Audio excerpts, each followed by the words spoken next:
우리가 앞으로 할 수 있는 말 중에 가장 많은 말은 뭐야? 감사합니다. 찬양합니다. 경배합니다. 당신의 은총 너무너무 감사합니다. 그러다가 정 필요한 게 있으면은 그렇게 하다가 끝에 내가 요즘 우리 아들이 요새 고등학교 3학년이라 시험을 보는데 우리 아들 마음을 좀 차분하게 해주십시오, 주님. 시험 잘 보게 해달라는 것도 그것도 기복이죠. 시험 잘 본 거 지가 노력해야지 잘 보지 예수님이. 그래서 제가 가끔 성령 세미나 때 여기 앞에 앉아있는 분들한테 여러분들 여기 왜 나왔냐고 제가 물어봐요. 병 고치려고 나왔대요. 병 고치려면 산에 가야지 왜 성당에 와. 그러면 예수님이 눈 아플 때 눈 고쳐주고 배 아플 때 배 고쳐주고 다리 아플 때 다리 고쳐주고 아플 때마다 고쳐줘요? 아니죠? 예수님은 아플 때마다 고쳐주는 분이 아니에요. 건강은 내가 챙기는 거지 하느님이. 물론 은총으로 인간의 한계가 어쩔 수 없을 때 예수님이 은총을 주셔서 고쳐주실 때 있어요. 많아요. 그런 경우. 그런 경우 참 많습니다. 저 그런 경우 많이 봤고 다음 시간에 내가 그런 예만 또 이제 들을 거예요. 그런 예만 들을 건데 참 많아요. 그런데 그게 계속 이어져. 그 사람은 신앙인은 아니에요. 그 사람은 신앙인일 수가 없어요. 진정한 신앙인은 그런 거조차도 하나님께 간구하지 않는 거예요. 알아서 해달라고. 당신이 알아서 해달라고. 예. 예수님이 마지막 골고타 언당에서 뭐라고 그러셨어요? 아버지 이 쓴 잔을 저에게서 거두어 주소서. 그러나 제 뜻대로 마시고 아버지 뜻대로 하소서. 근데 우리는 항상 하느님 뜻은 생각하지 않고 하느님의 뜻을 실천하려고 덤벼드는 게 아니고 하느님이 누구 뜻을 실천해야 돼? 내 뜻을 실천해야 돼. 성당에 왜 나왔다고요? 마음의 평화를 얻기 위해서? 아닙니다. 성당에는 하느님께 경배드리기 위해서, 하느님께 찬양드리기 위해서 나온 거예요. 그리고 그 다음은 내 영혼이 구원받기 위해서 나오는 거예요. 그림이라는 게요, 우리 신앙에 굉장한 도움을 줍니다. 제가 능평성당이라고 경기도 광주에 있는 성당인데 거기에 참 재미난 일이 있었어요. 그 능평성당에 그 관할 안에 미술관이 하나 있었어요. 미술관이 하나 있어갖고 초청장이 왔어요. 저는 굉장히 그런 거 가는 걸 좋아합니다. 갔는데 그 따삐라고 직조, 실로 이렇게 짜는 거 있죠. 그게 딱 하나 걸려 있는데 가시 그게 걸려 있는데 내 가슴이 막 두근두근 뛰는 거예요. 막 벌렁벌렁 거리고.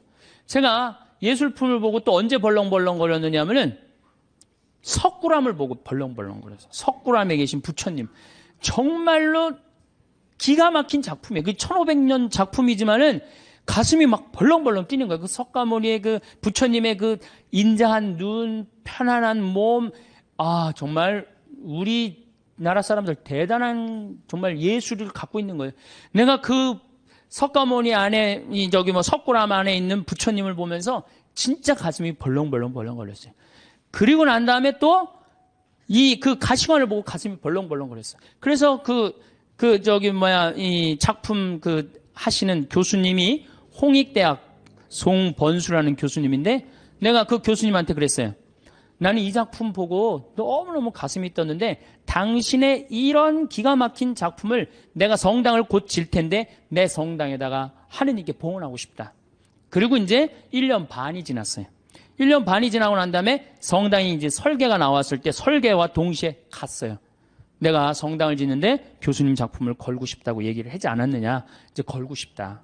그랬더니 교수님 깜짝 놀라는 거예요. 말만 했는 줄 알았더니 그때만 해도 제가 8, 9년 전이니까 참 지금도 젊지만 그땐 더 젊었죠. 예. 깜짝 아주 새파랗고 젊은 신부가 당돌하게 와갖고 이렇게 얘기를 하는데 근데 그 교수님이 좋다. 내가 신부님 성당에다 베네딕토 나하고 본명이 같아. 내가 성당에 봉헌하겠다. 근데 교수님 문제가 하나 있다. 무슨 문제가 있냐면 난 가난한 성당의 본당 신부이기 때문에 돈이 없다. 오로지 있는 건 마음밖에 없다. 근데 이분 작품이 어디에 지금 있냐면 LG 아트센터 가보셨어요? 거기에 있는 작품이 그분이 하신 거예요. 그 다음에 아산 그 삼성에서 하는 그 병원의 그 작품. 그러니까 그분이 한 번 작품하면 보통 20억, 30억짜리를 하세요. 작품을 한 번 하면. 난 아무것도 몰랐지. 그리고 그 가시가 무슨 작품이었느냐? 이 헝가리 부다페스트 수도 설정 1000년제를 기념해갖고 세계 따삐전에 대상 탄 작품이에요. 그러니까 내가 보는 눈이 있었던 거지. 전 심사위원이 5명이 심사위원인데 한 명도 이 컴플레인을 안 하고 만장일치로 된 작품이에요. 그 기가 막힌 작품이죠. 그 기가 막힌 교수님, 선생님 작품을 성전에다가 그 농사꾼 신부의 유럽에 가다 그 책에는 그 사진을 내가 넣어놨어요. 그 사진을 넣어놨는데 기가 막혀요. 그게 4m에 4m야. 1년 동안 짠 거예요. 1년 동안. 시를 4m면 이거보다 훨씬 크죠. 그 내가 성당을 이렇게 조립식으로 성당을 이렇게 졌는데 그게 4억 들어갔는데 그 작품이 4억이 훨씬 넘어요. 그러니까 성당보다 작품값이 더 큰 거야. 근데 그분이 실값만 받고 그걸 봉헌해 준 거예요. 실값만. 대단하죠? 오로지. 그래갖고 이제 교수님하고 둘이서 작품이 완성됐을 때 그 앞에서 술을 먹고 둘이서 춤을 추고 노래했던 기억이 나요. 이 노래하고 춤추는 게 좋은 거예요.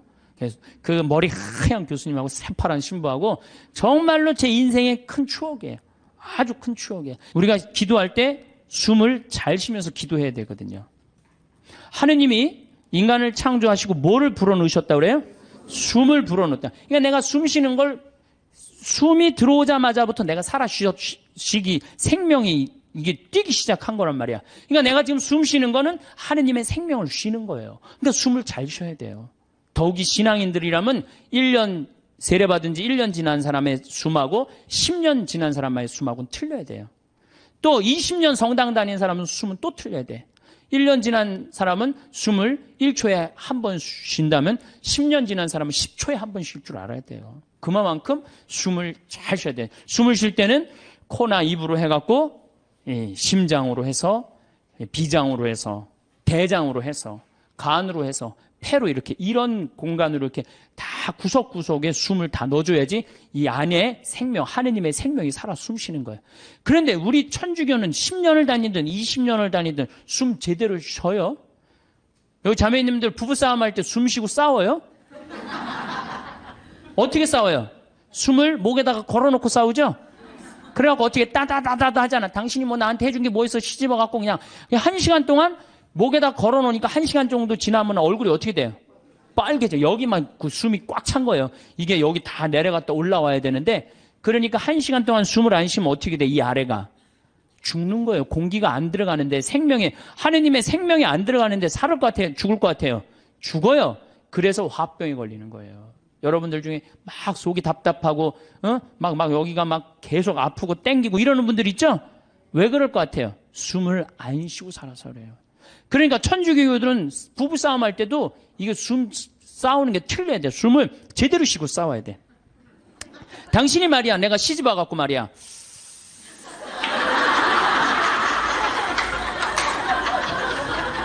해준 게 뭐가 있어? 외식을 한번 시켜줬어? 여행을 한번 시켜줬어? 이 정도는 돼야지 도인이라고 그러는 거예요. 우리가 하느님을 찬양하기 위해서 춤과 노래를 통해서 하느님께 경배드리고 찬양할 수 있는 좋은 춤과 노래는 우리 신앙의 좋은 동반자라는 말씀을 드렸습니다. 그럼 우리는 춤도 안 추고 노래도 안 한단 말이에요. 그렇다면 우리는 정말로 자유기도는 잘합니까? 자유기도는 잘해요? 구역반 모임 때 제일 힘든 게 뭐예요? 그 자유기도 하면 그냥 서로 눈치 보고 그냥 서로 미루고 이거 할까 말까 그러다가 못하고 지나가는 경우도 굉장히 많아요. 우리 평창에 레지오 단원들 피정 많이 옵니다. 1박 2일 또 하루 피정 이렇게 많이 와요. 그러면은 이게 평창은 여기는 이렇게 날씨 변화를 많이 못 느끼지만 우리 이렇게 시골로 가면 갈수록 그날의 변화를 너무 많이 느껴요. 그래갖고 이제 날이 너무너무 좋아갖고 내가 이렇게 합니다. 하느님께서 이렇게 좋은 맑은 날을 주셔서 너무너무 감사하니까 우리 하느님께 우리 보편제한 기도를 하자고. 그래 내가 딱 제안을 했는데 보편제한 기도를 써놓지 않았다. 준비를 하지 않았다. 그럼 갑자기요. 찬물 끼얹어 놓은 것 같이 조용해져. 100명이 그냥. 기도하자고 그러는데 1분이 지나면요. 아무도 기도 안 합니다. 1분 지나고 나면 단장인 책임의식을 느낍니다. 이거 이렇게 해서는 안 되겠다. 신부님이 기도하지 않은데 책임의식을 느낀 단장이 어떻게 하느냐 하면은 부단장 옆구리를 찌릅니다. 네가 해라 이거지. 그럼 이 부단장이 단장이 시키면 해야 될 거 아니야. 근데 부단장은 어떻게 하냐면은 단장 손을 내칩니다. 왜 하필이면 나냐? 나보다 젊은 서기도 있는데 제시켜라 이거죠. 그러니까 레지오 단원이라고 그러면 기도쟁이 아니에요? 기도쟁이? 그렇죠? 그럼 기도를 잘해야 될 거 아니야. 그런데 자유기도 하나조차도 입을 열어 자신 있게 기도하지 못한다. 그게 무슨 신앙이에요? 제가 아까 얘기했죠? 성당에 왜 나옵니까? 왜 나오죠? 하느님을 경배하고 찬양하기 위해서 성당 나오는 거지, 내 마음의 평화를 얻기 위해서 나오면 완전히 정반대가 돼버려요. 아니 나 지금 마음 편안하게 미사 때 아무도 안 건드리고 좋은데 왜 날 찌르냐 이거야. 나 마음 평화롭게 좀 놔둬라 이거야. 나 마음의 평화를 찾고 싶은데 왜 날 찌르냐. 가만히 놔둬라. 이러면서 이게 그 평화가 깨지는 거죠. 그러니까 누구 위주야? 항상 나 위주예요. 하느님 위주가 아니고. 하느님께 기도하는 게 뭐 그렇게 어렵다고. 아무 말이나 하면 되는 걸. 근데 그 용기가 안 나는 거예요. 그나마 우리는 염경기도 우리 잘하는 거 있죠. 염경기도, 아침기도, 저녁기도, 삼종기도, 묵주기도. 내가 아주 사랑하고 좋아하는 신부님이 한 분 계세요. 이 신부님 이름이 이시구 끝자는 삼자예요. 삼자. 근데 이 신부님이 어렸을 때 성당은 다녔지만은 세례를 안 받았어요. 근데 고등학교 3학년 때 세례를 받으면서 갑자기 신부가 돼야 되겠다. 즉흥적으로 이제 생각을 한 거죠. 그래갖고 이제 신학교를, 원래는 세례 받은 지 3년이 지나야지 신학교를 들어갈 수 있거든요. 근데 이제 어렸을 때부터 성당을 다녀서 그런지 본당 신부님이 아주 백을 엄청나게 써갖고 신학교에 들어간 거예요.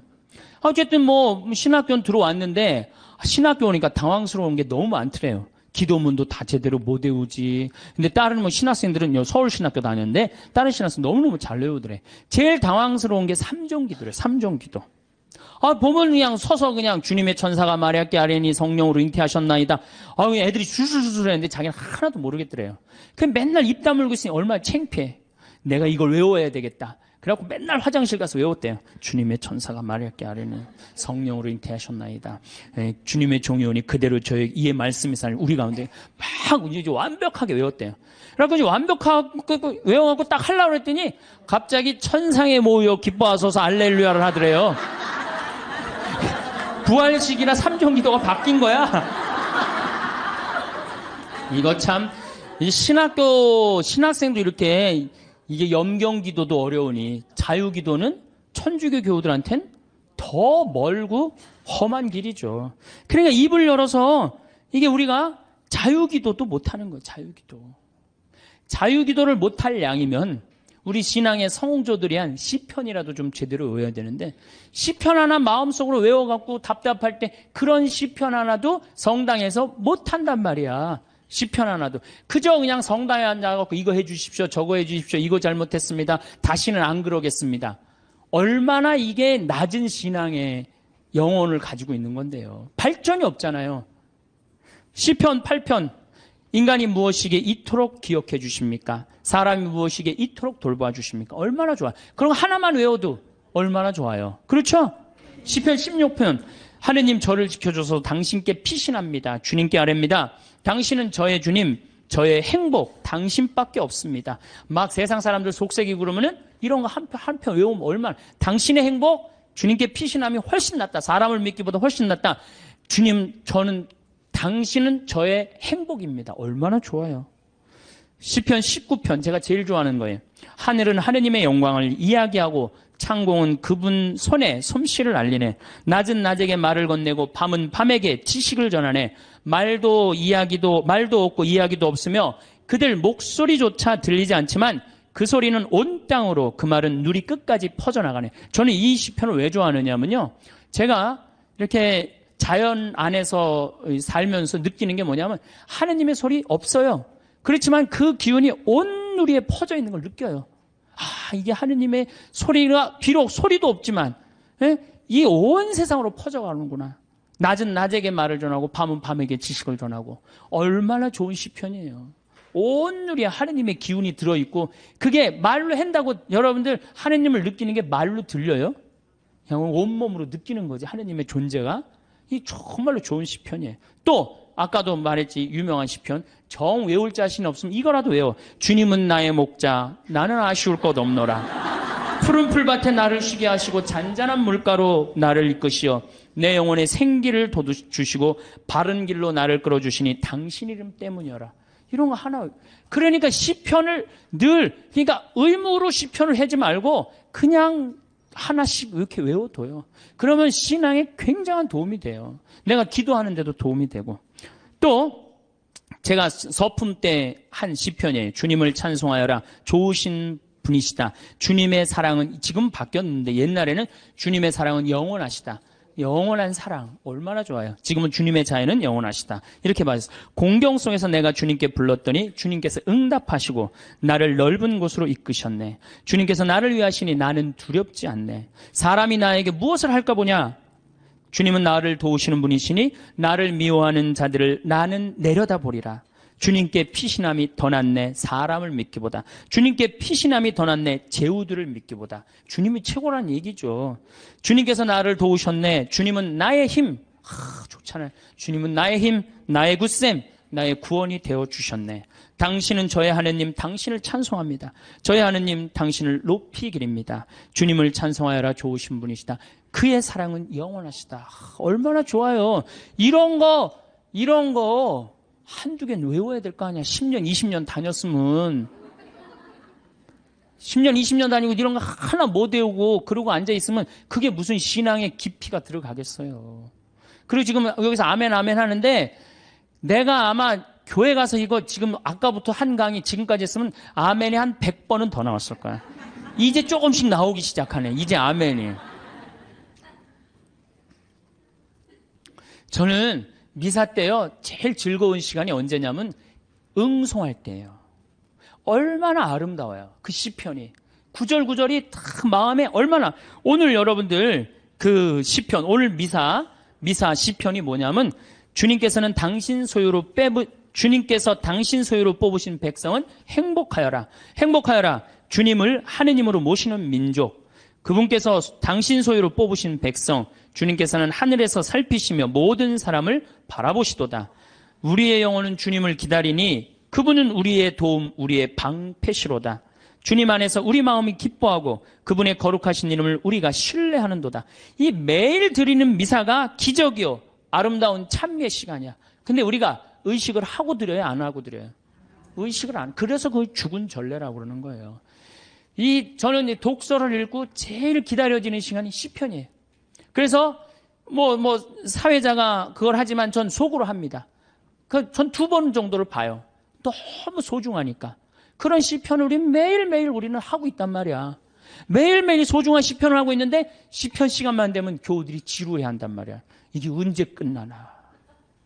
그러니까 미사의 의미, 내가 미사가 찬미 드리는 시간이고 찬양 드리는 시간이고 시편의 의미를 깨달으면은 미사 처음부터 끝까지가 마땅하고 옳은 일입니다. 이게 저절로 나온다니까요. 미사 끝나고 나면 정말 나 오늘 하나님께 경배 드렸어. 찬양 드렸어. 성가도 틀려도 제일 크게 부르고 얼마나 좋아요. 그러면 우리가 자유기도도 못해. 그렇다고 시편 기도도 잘 못해요. 그럼 묵상 기도는 잘해요? 묵상 기도. 그래도 제일 잘할 수 있는 것 중에 하나가 묵상 기도예요. 천주교 교우들이 나도 이제 기도 좀 마음 잡고 한번 해봐야 되겠다. 그래서 성당에 가갖고 이제 마음 잡고 딱 조용한 깜깜한 데서 딱 앉아갖고 기도를 하기 시작했어. 주님, 오늘 아침부터 내가 잘못한 게, 우리는 무조건 잘못한 것부터 시작하죠.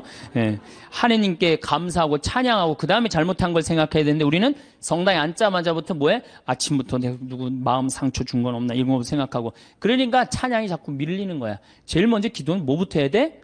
찬양부터 해. 하느님 아버지, 오늘 밥 세끼 먹게 해주셔서 감사합니다. 내가 당신 은총 속에서 살게 해주셔서 감사합니다. 이렇게 감사한데 내가 당신의 은혜 속에서 살면서도 그 은혜에 보답하지 못하는 부분들이 있습니다. 이렇게 해야 되는데 우린 무조건 내 잘못부터 일단 생각을 하는 거야. 어쨌든 그리고 이제 성당에 앉아갖고 다 묵상 기도를 무지하게 오래 했어. 하느님 생각도 좀 들어보고, 내 얘기도 해보고. 그래갖고 그냥 무지하게 오래 했다고 생각하고 시계를 딱 봤는데 나는 1시간 했다고 생각했는데 시계 보니까 몇 분 지나? 10분도 안 지나는 경우가 허다해요. 그렇죠? 그냥 1시간 기도하라 그러면 1시간 기도를 어떻게 해야 되는지 모르는 경우들도 많아. 이게 묵상을 들어갈 수가 없는 거야. 불교에서는 선하잖아요. 이게 불교뿐만 아니라 모든 종교가 뭐예요? 숨 쉬는 게 가장 중요해요. 숨 쉬는 게. 근데 우리는 10년, 20년 성당 다니면 뭐해? 싸울 땐 목에다가 숨 걸어놓고 그냥 막 해대고 따다다다다다 하는데 이 세상은 넓은 수도원이에요. 여러분들은 돛 닦는 거예요. 저나 여러분들은 돛 닦는 거예요. 그래서 정말 하느님 20년, 30년 믿었으면은 그 정도 믿으면 완전히 이제 하느님과 하나가 돼갖고 숨도 정말로 잘 쉬어야죠. 그래서 옛날에 스님들은 산속에 짐승들 많아도 산속에 들어가도 하나도 안 위험했대요. 왜냐하면 정말로 도가 깊은 스님들은 1분에 한 번 숨 쉬었다는 거. 천천히. 그래서 내가 몸이 안 좋은데 이 숨을 느껴야 돼요. 내가 이렇게 저는 우리 교우들한테 이 기도를 평창에서 가르쳐 주는데 천천히 쉬면요 다 느껴져요. 간에, 위에, 폐에 정말로 생명이 하느님의 하느님의 생명이 다 공급되는구나 그런 걸 다 느껴요. 그러니까 스님들은 산에서 내가 오늘 밤에 참선을 해야 되겠다. 돌에서 탁 소하면 1분에 한 번씩 숨 쉬는 거야.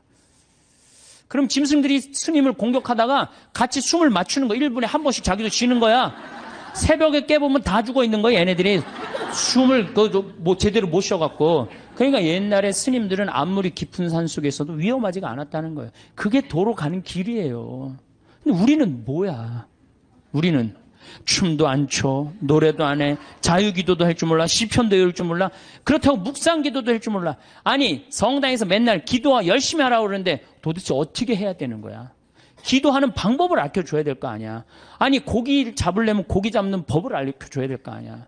생전 기도하는 법을 안 가르쳐줘요. 그리고 맨날 기도하라고 그래. 뭘 하라고 그러는지 몰라도 그냥 맨날 기도하시오. 어떻게 해라는 거야? 첫 번째 조건은 숨 쉬는 거예요. 모든 종교가 깊은 묵상, 명상으로 들어가기에 첫 번째 조건이 뭐예요? 숨을 쉬는 거예요. 그래서 여기 가장 쉬운 건 천천히 들이쉬고 참았다가 천천히 내뱉는 거예요.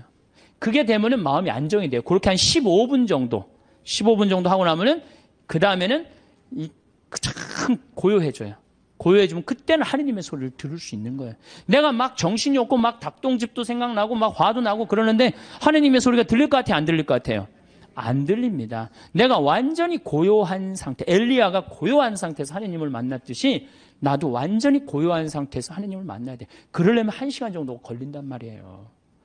이거 그냥 앉자마자 이렇게 잘못하고 뭐하고 내가 참았는데 이번엔 못 참겠고 이러다 보면은 내가 얘기를 하다 보면은 이게 기도가 아니고 일방적으로 떠들다 가는 거예요. 기도는 하느님의 소리를 듣는 거예요. 듣는 게 기도예요. 들으려면 어떻게 해야 돼? 내가 고요한 상태.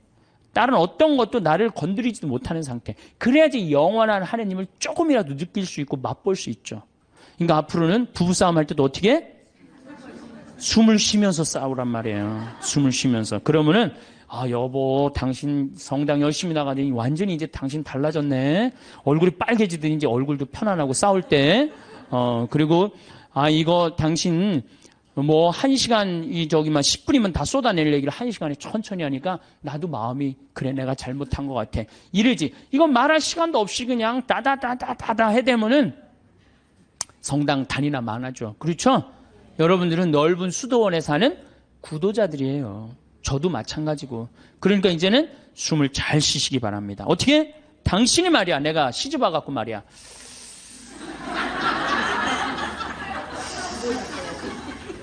해준 게 뭐가 있어? 이러면은요, 부부싸움 100번 할 거요, 2번도 안 합니다. 자식한테 100번 싸울 거, 1번도 안 싸우게 돼요. 그래야지 마음에 평화가 오는 거예요. 평화는 저절로 찾아오는 게 아니에요. 수많은 과정 끝에, 맨 끝에 누가 기다리고 있어? 평화가 기다리고 있는 거예요. 평화가.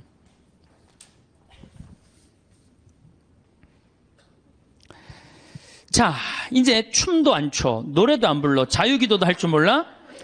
하느님을 향한 인간의 마음을 표현하는 시편도 하나도 외울 줄 몰라. 묵상 기도도 할 줄 몰라. 이렇게 하면서 하느님을 믿고 신앙생활을 한다고 말하는 사람은 깜깜한 밤에 등불 없이 가는 거하고 똑같은 거예요. 우리 신앙의 인도자 등불은 누구야? 춤과 노래와 시야. 그러니까 여러분들 그걸 충분히 이용하세요. 물론 성서도 있고 성사도 있고 우리 천주교는 좋은 게 너무너무 많아요. 정말 굉장히 풍요로운 종교예요. 그런데 거기에 맞춰서 이게 성사와 성서가 살아 숨쉬려면 누구의 도움이 필요해? 춤과 예술이 필요하다는 얘기. 한마디로 쉽게 얘기하면은. 그래서 교회에선 예술가들을 무시하면 안 돼요. 그림 그리는 사람, 춤추는 사람, 노래하는 사람, 시 쓰는 사람들 귀하게 여겨야 돼요. 그걸 귀하게 여기는 공동체만이 영적으로 드러높일 수가 있는 거예요. 자, 이제 그렇다면 남은 건 그림이야, 그림. 근데 이 천주교가 그나마 버티는 게 뭐 때문에 버텨? 그림 때문에 버티는 거, 그림 때문에. 제가 입고 있는 이 복장, 이게 뭐예요? 그림이야, 그림. 여러분들 신부님이 수단 입고 있는 거, 제의 입고 있는 거, 그림이에요, 그림 아니에요. 다 그림이에요. 사람이 시각적으로요, 그렇게 거룩해 보이는 건 굉장히 도움을 많이 받는 거예요. 특히 수녀님들, 수녀님 복장 입고 있는 거, 그림 중에 제일 이쁜 그림이에요. 천주교 그림 중에. 그래서 수녀님들이 얼마나 그 그림 효과가 좋으냐면 신부가 아무리 로망칼라 차고 지나가도요, 다 이거 보자 그래요. 검문할 때 신부는 소용없어, 로망칼라. 근데 수녀님만 딱 옆에 타시면 프리패스예요. 수녀님은 그림 중에 최고 그림이에요. 그런 게 다 그림이야. 신앙에 도움이 되는. 또 우리는 스테인드 글라스도 있고. 그렇죠? 스테인드 글라스도 있고. 천주교가 그나마 그림 때문에 이게 영적인 거룩한 그 느낌을 많이 가질 수가 있는 거예요. 성당도 영적으로 그림, 예술적으로 얼마만큼 잘 짓느냐에 따라서 우리들이 알게 모르게 신앙에 도움이 굉장히 많은 거예요. 강당 들어가는 거하고 성당 들어가는 거 느낌이 어때요, 여러분들? 틀리죠? 그게 다 뭐 때문에 그래? 그림 때문에 그런 거예요. 그림 때문에. 그림은 굉장히 중요한 거예요. 제가 이콘을 좀 오늘 조금 설명을 드릴 건데, 이 이콘 보면은 이거는 메나스라는 이 수도원 6세기 때 이콘이에요. 잘 안 보이시죠? 이건 예수님인데 보시면은 예수님은 성소를 갖고 있고 수도원은 서약서를 갖고 있는데 이 그림에 보면 이 눈이 어때요, 여러분들? 제정신인 눈 같아? 제정신이 아닌 눈 같아요? 약간 막간 눈 같지 않아요? 저는 이 그림 참 좋아합니다. 왜냐하면 우리가 하느님을 믿는 사람들, 하늘로 향하는 사람들은 눈이 어때야 돼? 약간 맛이 가야 돼요. 우리는 어디를 향해야 돼? 하늘로 향하려면 눈을 약간 들어 올려야지. 그래야 맛이 가야 돼요. 신학교에서 보면은 그런 애들이 있어요. 그래서 걔네들 별명이 뭐냐? 쌍뚜스라, 쌍뚜스. 걔네들은 눈을 이렇게 들고 다녀요. 하느님을 계속 생각하느냐고. 그런데 만약에 내 눈이 판교의 땅을 사면 뛸까? 동탄의 땅을 사면 뛸까? 이렇게 세상적인 눈이 반짝반짝하고 그러면서도 하느님을 믿는다면 아니죠. 우리는 이미 어디를 향하는 사람들이야? 하늘을 향하는 사람이야. 정말로 먼 데를 보는 눈이어야 돼요. 그래서 눈이 이렇게 맛이 간 거예요. 이게 굉장히 좋은 의미가 있는 거예요. 또 예수님이 이 수도원 원장 어깨에 어떻게 손을 얹고 있죠. 이게 뭐냐 하면은 친구야, 친구. 여러분들 친한 친구끼리 어떻게 하지? 어깨동무하죠? 예수님 우리 어깨동무. 이게 루브르 박물관에 있는 이콘이에요. 어깨, 나의 친구가 되어주시는 예수님. 얼마나 좋아요. 이 그림만 보고 있어도 그냥 마음이 편안해진단 말이야. 이런 그림이 집에 걸려 있어야지. 근데 내가 가정방문 가면 이런 성화 하나도 안 걸려 있고 어떤 집은 맥주 회사에 그 여자가 막 쫙 이렇게 막 이러는 거 그냥 그런 거 걸려 있어. 그 집이 거룩할 것 같아, 안 거룩할 것 같아요? 내가 신앙생활할 때 우리 가정을 어떻게 꾸미느냐? 그것도 굉장히 중요한 거예요. 그래서 여러분들 이런 이콘 사셔서 좀 걸어놓으세요. 제발. 그 집안을 거룩하게 꾸미는 그것도 그림이에요. 그림. 초도 좋은 것도 사놓고. 성모님도 이쁜 성모님 사놓고. 거기도 초 켜놓고. 이콘도 이게 집에 이 정도 집에 벽에 걸어놔도 돼. 요즘 다 집들이 크더라고. 가정방문 다녀보니까. 얼마나 좋아요.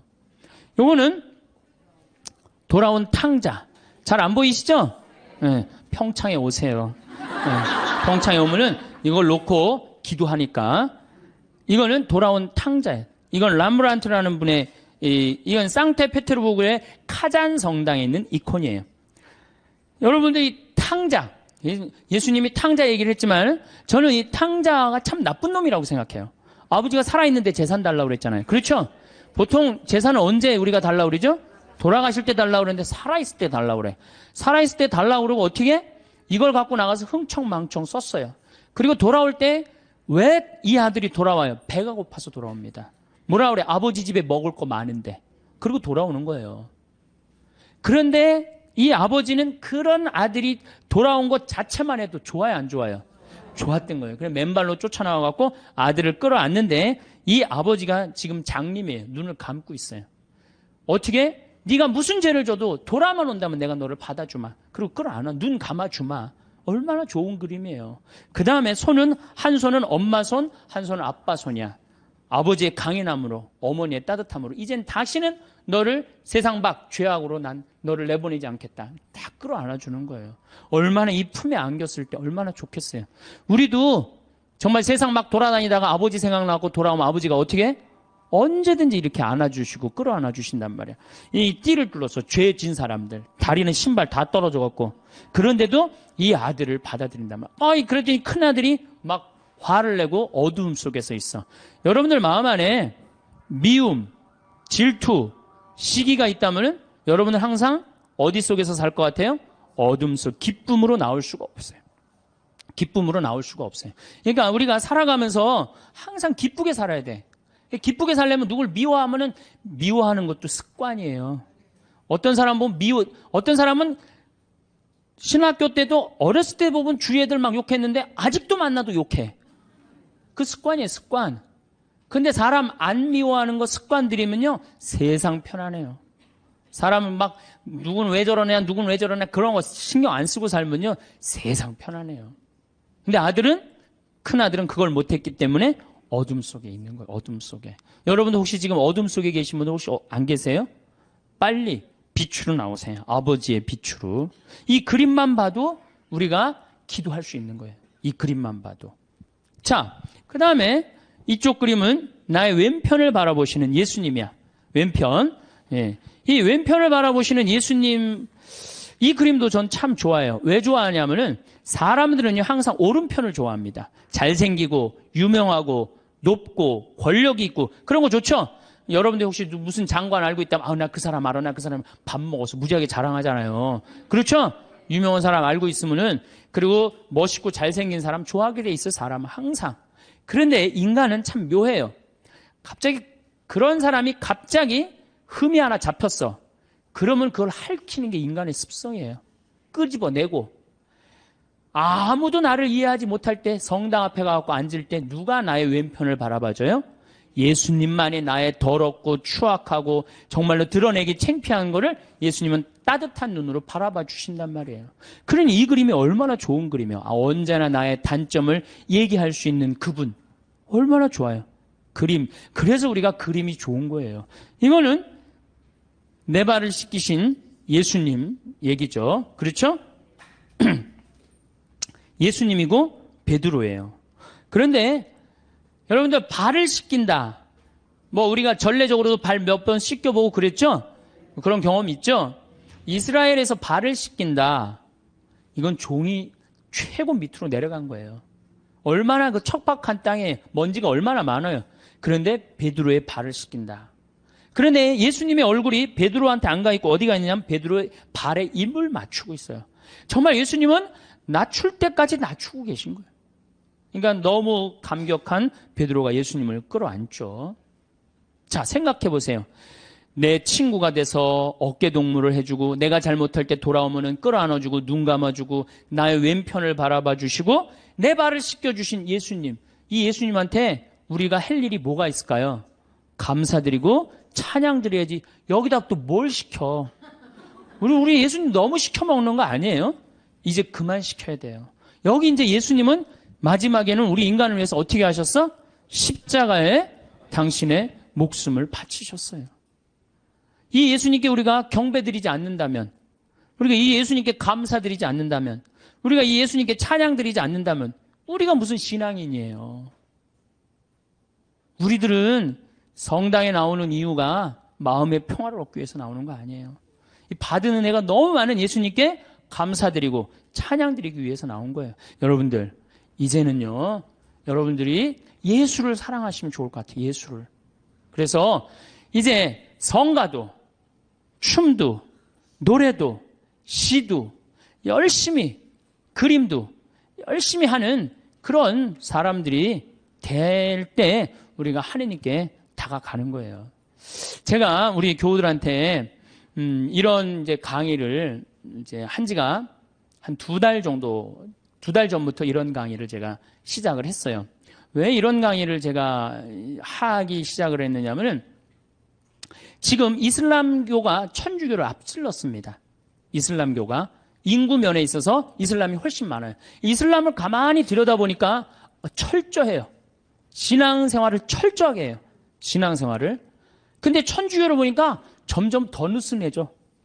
막 그야말로 이게 진짜 성당 다니는 사람인지 안 다니는 사람인지 구분도 안 될 정도로 완전히 느슨해지는 거예요. 이렇게 느슨해지다가는 하느님과의 관계가 점점 더 멀어질 수밖에 없어요.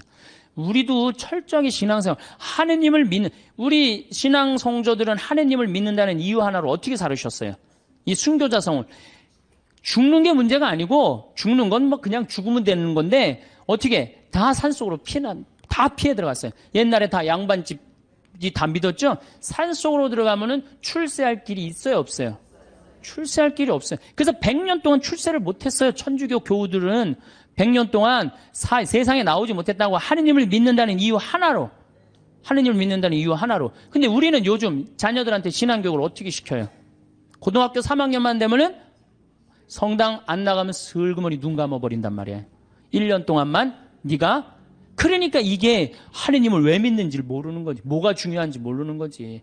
제가 오체 투지 라싸까지 2100km를 가는 그 모습을 보면서 참 많은 걸 느꼈어요. 제가 우리나라 성주순례 다 지금 제대로 다니는 성주순례 하나도 없어요. 성주순례는 원래 걷는 거예요. 아니 3번 걷고 1번 절하는 건 안 하더라도 걸어는 가야 될 거 아니야. 걸어. 근데 우리 성주순례 어떻게 가? 버스 타고 씩 가갖고 거기서 미사 한번 하고 설명 안 하고 밥 먹고 씩 돌아오잖아요. 거기에 감동이 있을 것 같아요? 감동이 있을 수가 없어요. 제가 능평 본당 신부 할 때 교우들한테 그랬어요. 성주순례 가자고 그래서 제가 계속 관두자. 그래서 딱 9월 달에 성주순례를 했어. 어떻게 성주순례를 했냐면은 전체 교우들을 다 세남터에서부터 미리네까지 걷게 했어요.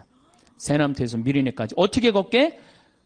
목, 금, 토, 일 4일 동안을 걷는 거예요. 어떻게 걸어? 저녁 7시에 퇴근해갖고 애들 다 학교 가는 애들 다 일찍 나오고 직장 퇴근하면 다 나와요. 그래갖고 세남터까지 버스로 데리고 가요. 그래서 세남터에서부터 과천 남태령 가갖고 과천 지나갖고 인덕원 성당 거기까지 딱 가니까 새벽 2시야. 그럼 그때 또 관광버스 타고 집으로 가는 거예요. 다음날 아침 일어나갖고 다 출근하고 애들 학교 다 가. 다음날 또 저녁 7시에 인덕원서부터 또 걷는 거예요. 인덕원서부터. 그래갖고 인덕원부터 하우연 성당 해갖고 이 능평 우리 성당 있는 데까지 또 오는 거예요. 우리 성당이 김대건 신부님 시신이 지나갔던 데거든요. 시신이 지나갔는데 거기서 이제 또 헤어지는 거예요. 새벽 2시에 마지막 기도하고. 그 다음에 이제 토요일 날은 2시부터 밤 10시까지 양지까지 우리 성당 광주에서부터 양지까지 걷는 거예요. 전체 교우가. 그리고 이제 주일날은 이제 전체 교우들 하루에 300명, 400명씩 걸었으니까 우리 교우가 2,000명밖에 안 됐거든요. 그냥 다 걸은 거지 교우들은.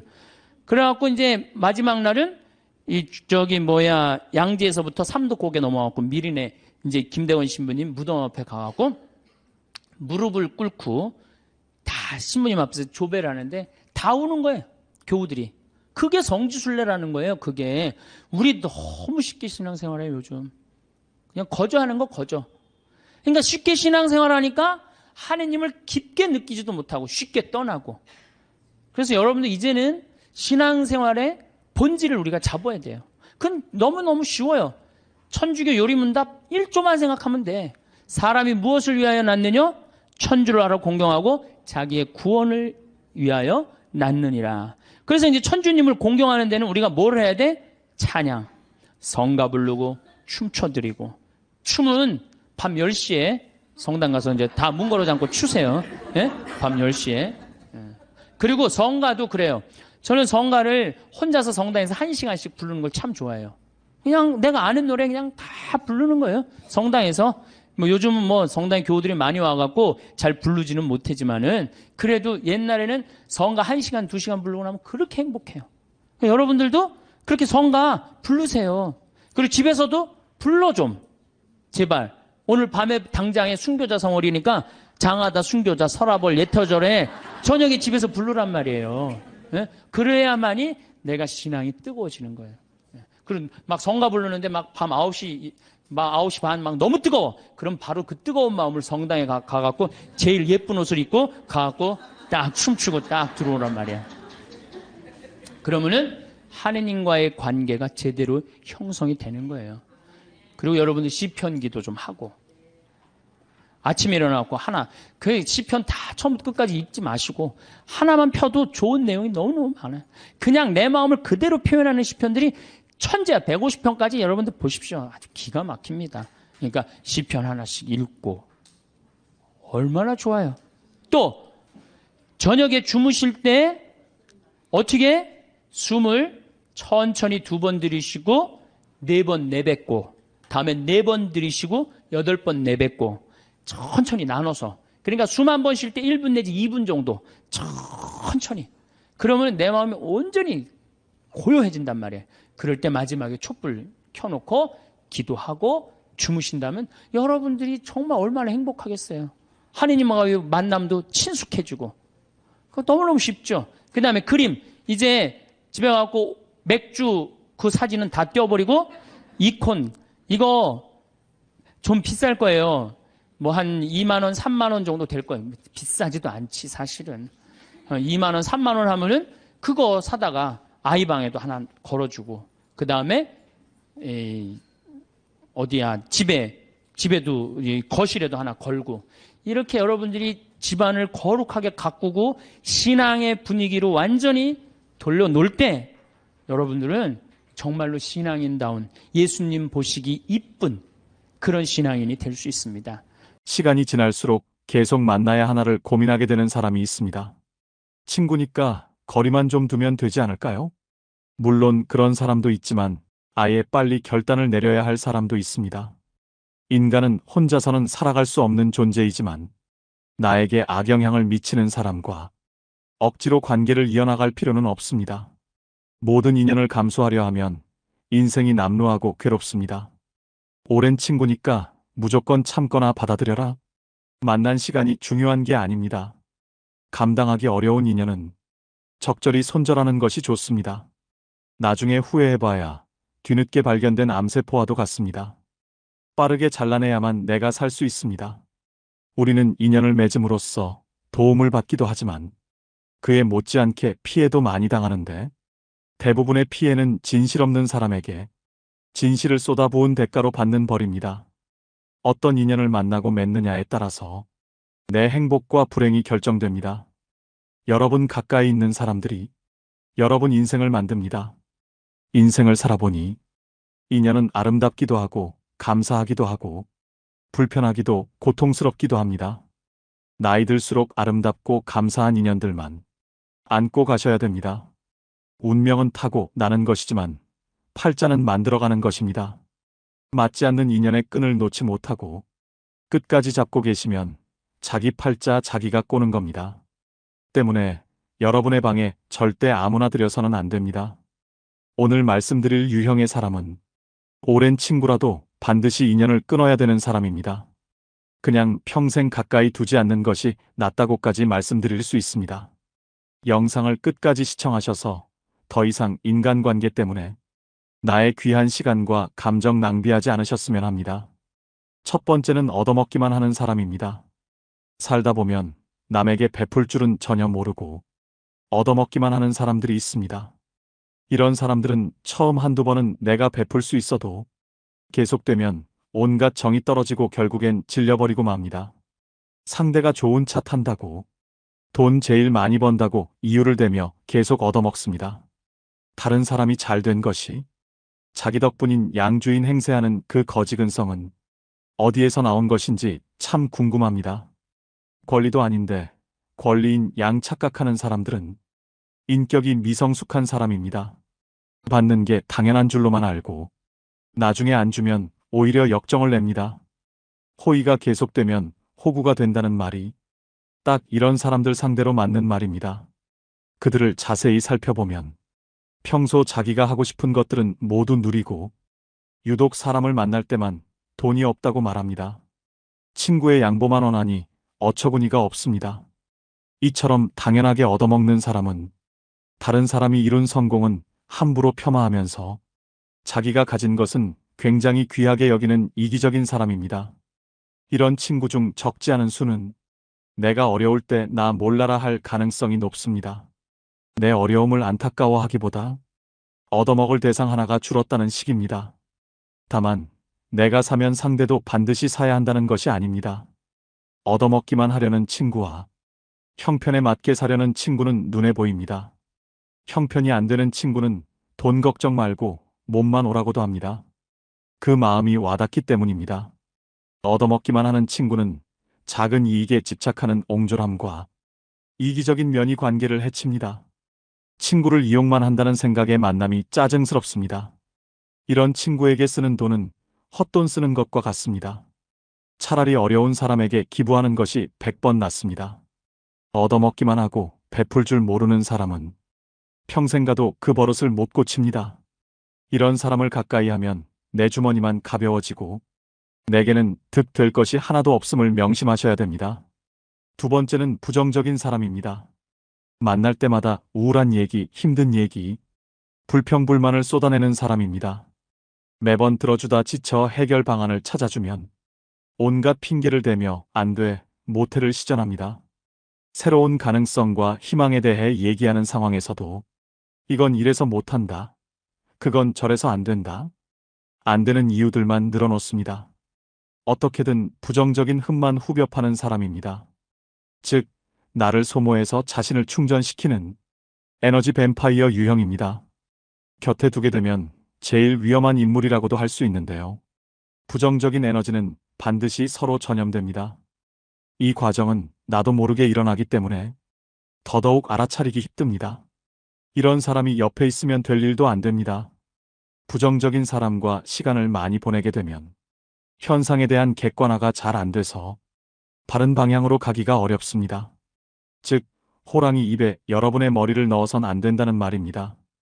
이런 사람들은 주위의 에너지를 뺏고 건설적인 생각을 차단시키는 아주 위험한 존재인데요. 나의 꿈도 내 목표도 모두 차단시킬 사람입니다. 특히 내가 힘들거나 불안정한 상황일 때는 더더욱 영향을 받고 흔들리기 쉽기 때문에 1순위로 멀리해야 될 사람입니다. 말이 씨가 된다는 말 다들 들어보셨을 겁니다. 말에는 생각이 담겨져 있고 생각은 그 무엇보다 크고 강력한 존재이기에 우리는 늘 조심하고 또 조심해야 합니다. 처음엔 무심코 들었던 그 부정적 씨앗이 나중에는 자신을 집어삼킬 수도 있음을 명심하셔야 됩니다. 사람을 곁에 두는 것은 정말 신중히 해야 하는 일인데 부정적인 사람을 곁에 둔다는 것은 내가 하는 모든 일이 잘 안 풀리고 나쁜 상황만을 맞이하고 싶다는 이야기와도 같습니다. 오히려 만나는 모든 사람을 존중하고 배우려는 긍정적인 태도를 가지고 있는 사람과 가까이 해야 됩니다. 단언컨대 부정적인 사람은 여러분의 인생에 단 1%도 도움이 안 됩니다. 과감히 손절하셔야 됩니다. 세 번째는 뒷담화하는 사람입니다. 우리가 인생을 살아가면서 아예 뒷담화를 안 할 수는 없다고 생각합니다. 자신의 속상했던 일이나 감정을 신뢰할 만한 사람에게 털어놓는 것은 감정 정화의 효과가 크다고 생각하는데요. 하지만 지금 말씀드리는 손절해야 될 사람은 틈만 나면 뒷담화를 일삼는 사람입니다. 뒷담화를 주기적으로 하는 사람들은 상대방을 깎아내림으로 자신이 일시적으로 우월해 보이는 느낌을 즐깁니다. 자신의 열등감을 뒷담화로 해소하려는 것이죠. 또 듣는 사람이 공감하지 않을 경우에는 넌 내 편이 아니구나 라고 생각하며 그 사람에 대한 험담을 또 다른 누군가에게 하는 패턴을 가지게 됩니다. 나는 아니겠지라고 안일하게 생각하다가 뒤통수를 맞게 됩니다. 상대가 자주 뒷담화를 하는 기색이 보인다면 바로 머릿속에서 경고 신호를 올리셔야 합니다. 특히 이런 사람들의 가장 큰 문제점은 어디서 전해 들은 이야기를 부풀려서 사실인 양 여기저기 퍼나르고 남의 치부나 약점까지도 전혀 경각심 없이 나불거릴 수 있다는 점입니다. 어렵게 꺼낸 내 비밀 이야기도 다른 사람들에게 고스란히 전달될 수 있다는 점을 명심하셔야 됩니다. 뒷담화 잘하는 친구가 있는 모임에 가보면 자신들의 이야기는 없고 남의 이야기로 시작해 남의 이야기로 끝이 납니다. 만남을 마치고 돌아가는 길에는 허무함만 들고 때로는 부정적인 감정에 사로잡히기도 하지요.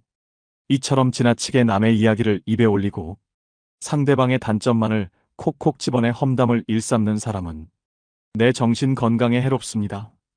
이런 사람은 타인을 볼 때 애초에 좋은 점보다는 나쁜 점부터 먼저 보는 사람이기 때문에 가까이 둬서 좋을 것이 하등 없다는 이야기입니다.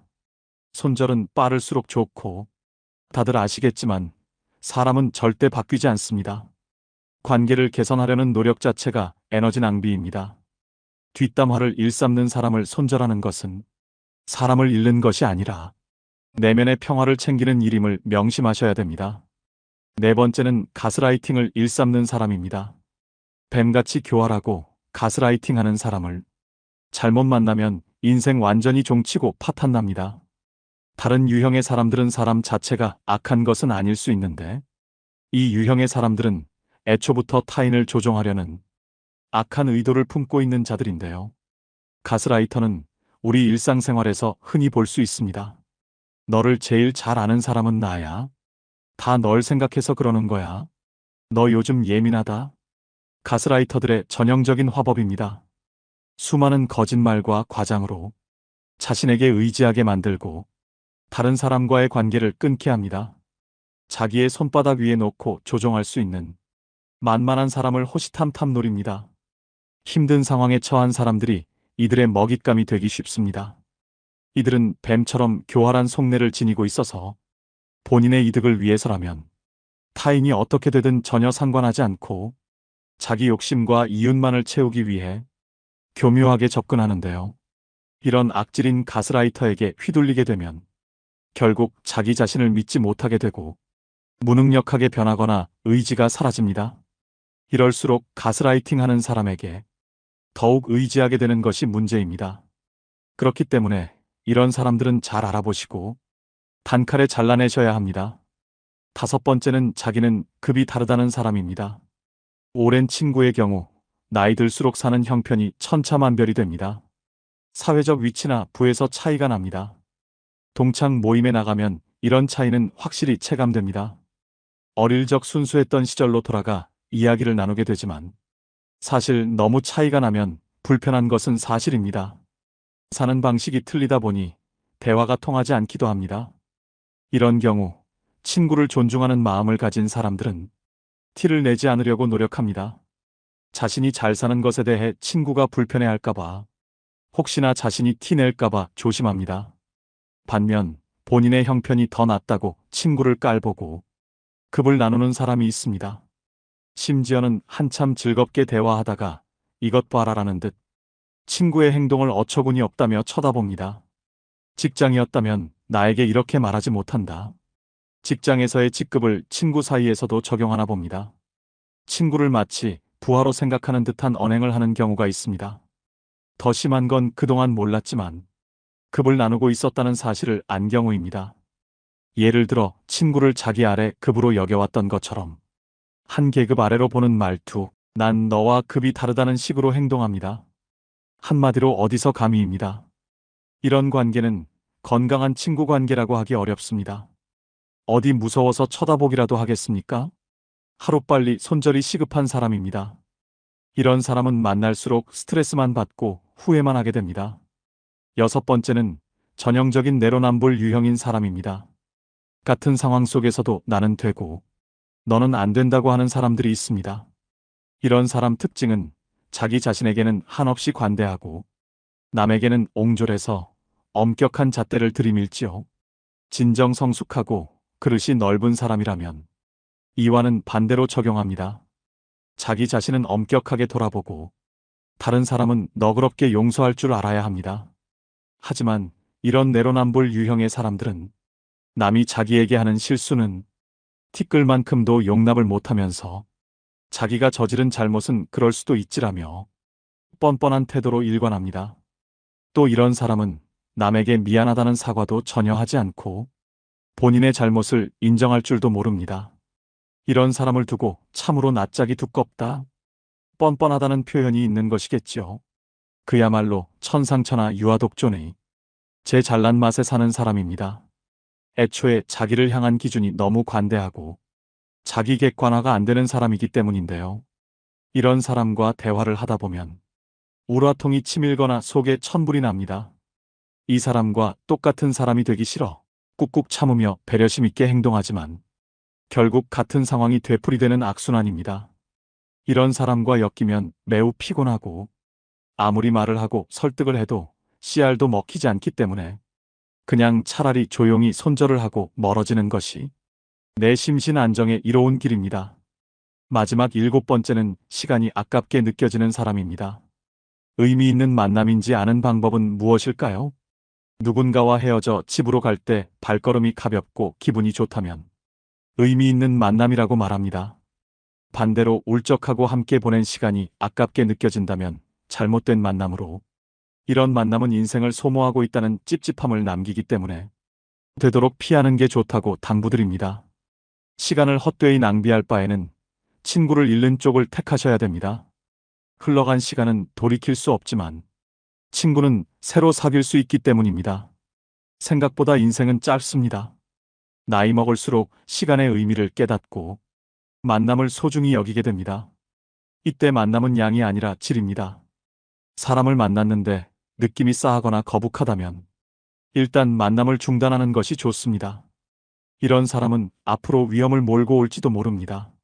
만날수록 내 자존감이 떨어지고 기가 빠진다면 만나지 않는 것이 좋습니다. 느낌은 찜찜한데 억지로 만나고 나면 역시나 기분이 좋지 않은 경우가 많지요. 책적정한 삶의 저자인 김경일 심리학과 교수가 한 강연에서 제안한 전화번호를 차단하는 방법도 효과적이라고 생각합니다. 찜찜한 사람에게 전화가 오면 조마조마할 때가 있습니다. 전화를 받으면 자기도 모르게 약속을 잡고 약속일이 다가올 때까지 스트레스를 받습니다. 아예 번호를 뜨지 않게 하면 이런 고통에서 벗어날 수 있습니다. 우연히 만나게라도 되면 전화기를 바꾸다가 연락처를 모두 날려버렸다고 하면 됩니다. 이때 절대 구구절절 설명하려 들지 마십시오. 내 마음도 부담스럽고 상대방에게도 들키게 됩니다. 가볍고 간단하게 말하면 됩니다. 죄 지은 사람처럼 행동하고 길게 설명하는 태도는 제발저린 행동입니다. 이런 사람과 애써 만남을 유지하면서 내 소중한 수명을 깎아먹지 마시기 바랍니다. 오늘의 영상 어떠셨나요? 말씀드린 손절해야 되는 사람 유형 7가지는 친구를 떠나서 모든 인간관계에서 통용됩니다. 어릴 때는 인간관계를 정리하고 손절을 하면 세상 큰일이 나는 줄 알았습니다. 그런데 나이가 들수록 내 곁에 나와 잘 맞고 대화가 잘 되는 사람이 있다는 게 감사하다는 생각이 듭니다. 안 맞는 사람들은 하루라도 빨리 끊어내는 것이 내 인생을 윤택하게 만드는 길임을 깨닫습니다. 상처를 받을 것인지 말 것인지, 또 상처를 키울 것인지 말 것인지도 내가 결정합니다. 그 사람의 행동은 어쩔 수 없지만 반응은 언제나 내 몫입니다. 진정한 인연이라면 최선을 다해서 좋은 인연을 맺도록 노력하고, 스쳐가는 인연이라 생각되면 무심코 지나쳐버려야 합니다. 그것을 구분하지 못하고 만나는 모든 사람들과 헤프게 인연을 맺어놓으면 쓸만한 인연을 만나지 못하는 대신에 어설픈 인연만 만나게 되어 그들에 의해 삶이 침해되는 고통을 받아야 합니다.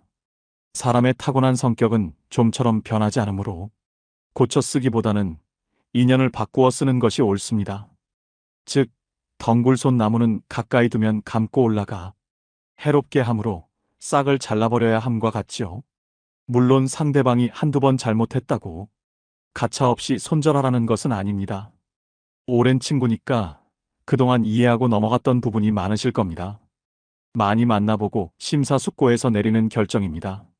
아닌 줄 알면서도 끝까지 붙들고 계시는 분들이 많습니다.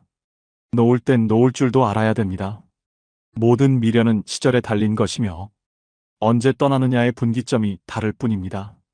다스림에는 한계가 있으며 이를 분별하는 것이 통찰력이지요. 오늘의 영상이 인간관계에 있어 통찰력을 기르는 시간이 되셨길 바랍니다. 우리가 하느님을 찬양하기 위해서 춤과 노래를 통해서 하느님께 경배드리고 찬양할 수 있는 좋은 춤과 노래는 우리 신앙의 좋은 동반자라는 말씀을 드렸습니다. 그럼 우리는 춤도 안 추고 노래도 안 한단 말이에요. 그렇다면 우리는 정말로 자유기도는 잘합니까? 자유기도는 잘해요? 구역반 모임 때 제일 힘든 게 뭐예요? 그 자유기도 하면 그냥 서로 눈치 보고 그냥 서로 미루고 이거 할까 말까 그러다가 못하고 지나가는 경우도 굉장히 많아요. 우리 평창에 레지오 단원들 피정 많이 옵니다. 1박 2일 또 하루 피정 이렇게 많이 와요. 그러면은 이게 평창은 여기는 이렇게 날씨 변화를 많이 못 느끼지만 우리 이렇게 시골로 가면 갈수록 그날의 변화를 너무 많이 느껴요. 그래갖고 이제 날이 너무너무 좋아갖고 내가 이렇게 합니다. 하느님께서 이렇게 좋은 맑은 날을 주셔서 너무너무 감사하니까 우리 하느님께 우리 보편제한 기도를 하자고. 그래 내가 딱 제안을 했는데 보편제한 기도를 써놓지 않았다. 준비를 하지 않았다. 그럼 갑자기요. 찬물 끼얹어 놓은 것처럼 조용해져. 100명이 그냥. 기도하자고 그러는데 1분이 지나면요. 아무도 기도 안 합니다. 1분 지나고 나면 단장이 책임의식을 느낍니다. 이거 이렇게 해서는 안 되겠다. 신부님이 기도하자는데 책임의식을 느낀 단장이 어떻게 하느냐 하면은 부단장 옆구리를 찌릅니다. 네가 해라 이거지. 그럼 이 부단장이 단장이 시키면 해야 될 거 아니야. 근데 부단장은 어떻게 하냐면은 단장 손을 내칩니다. 왜 하필이면 나냐? 나보다 젊은 서기도 있는데 제시켜라 이거죠.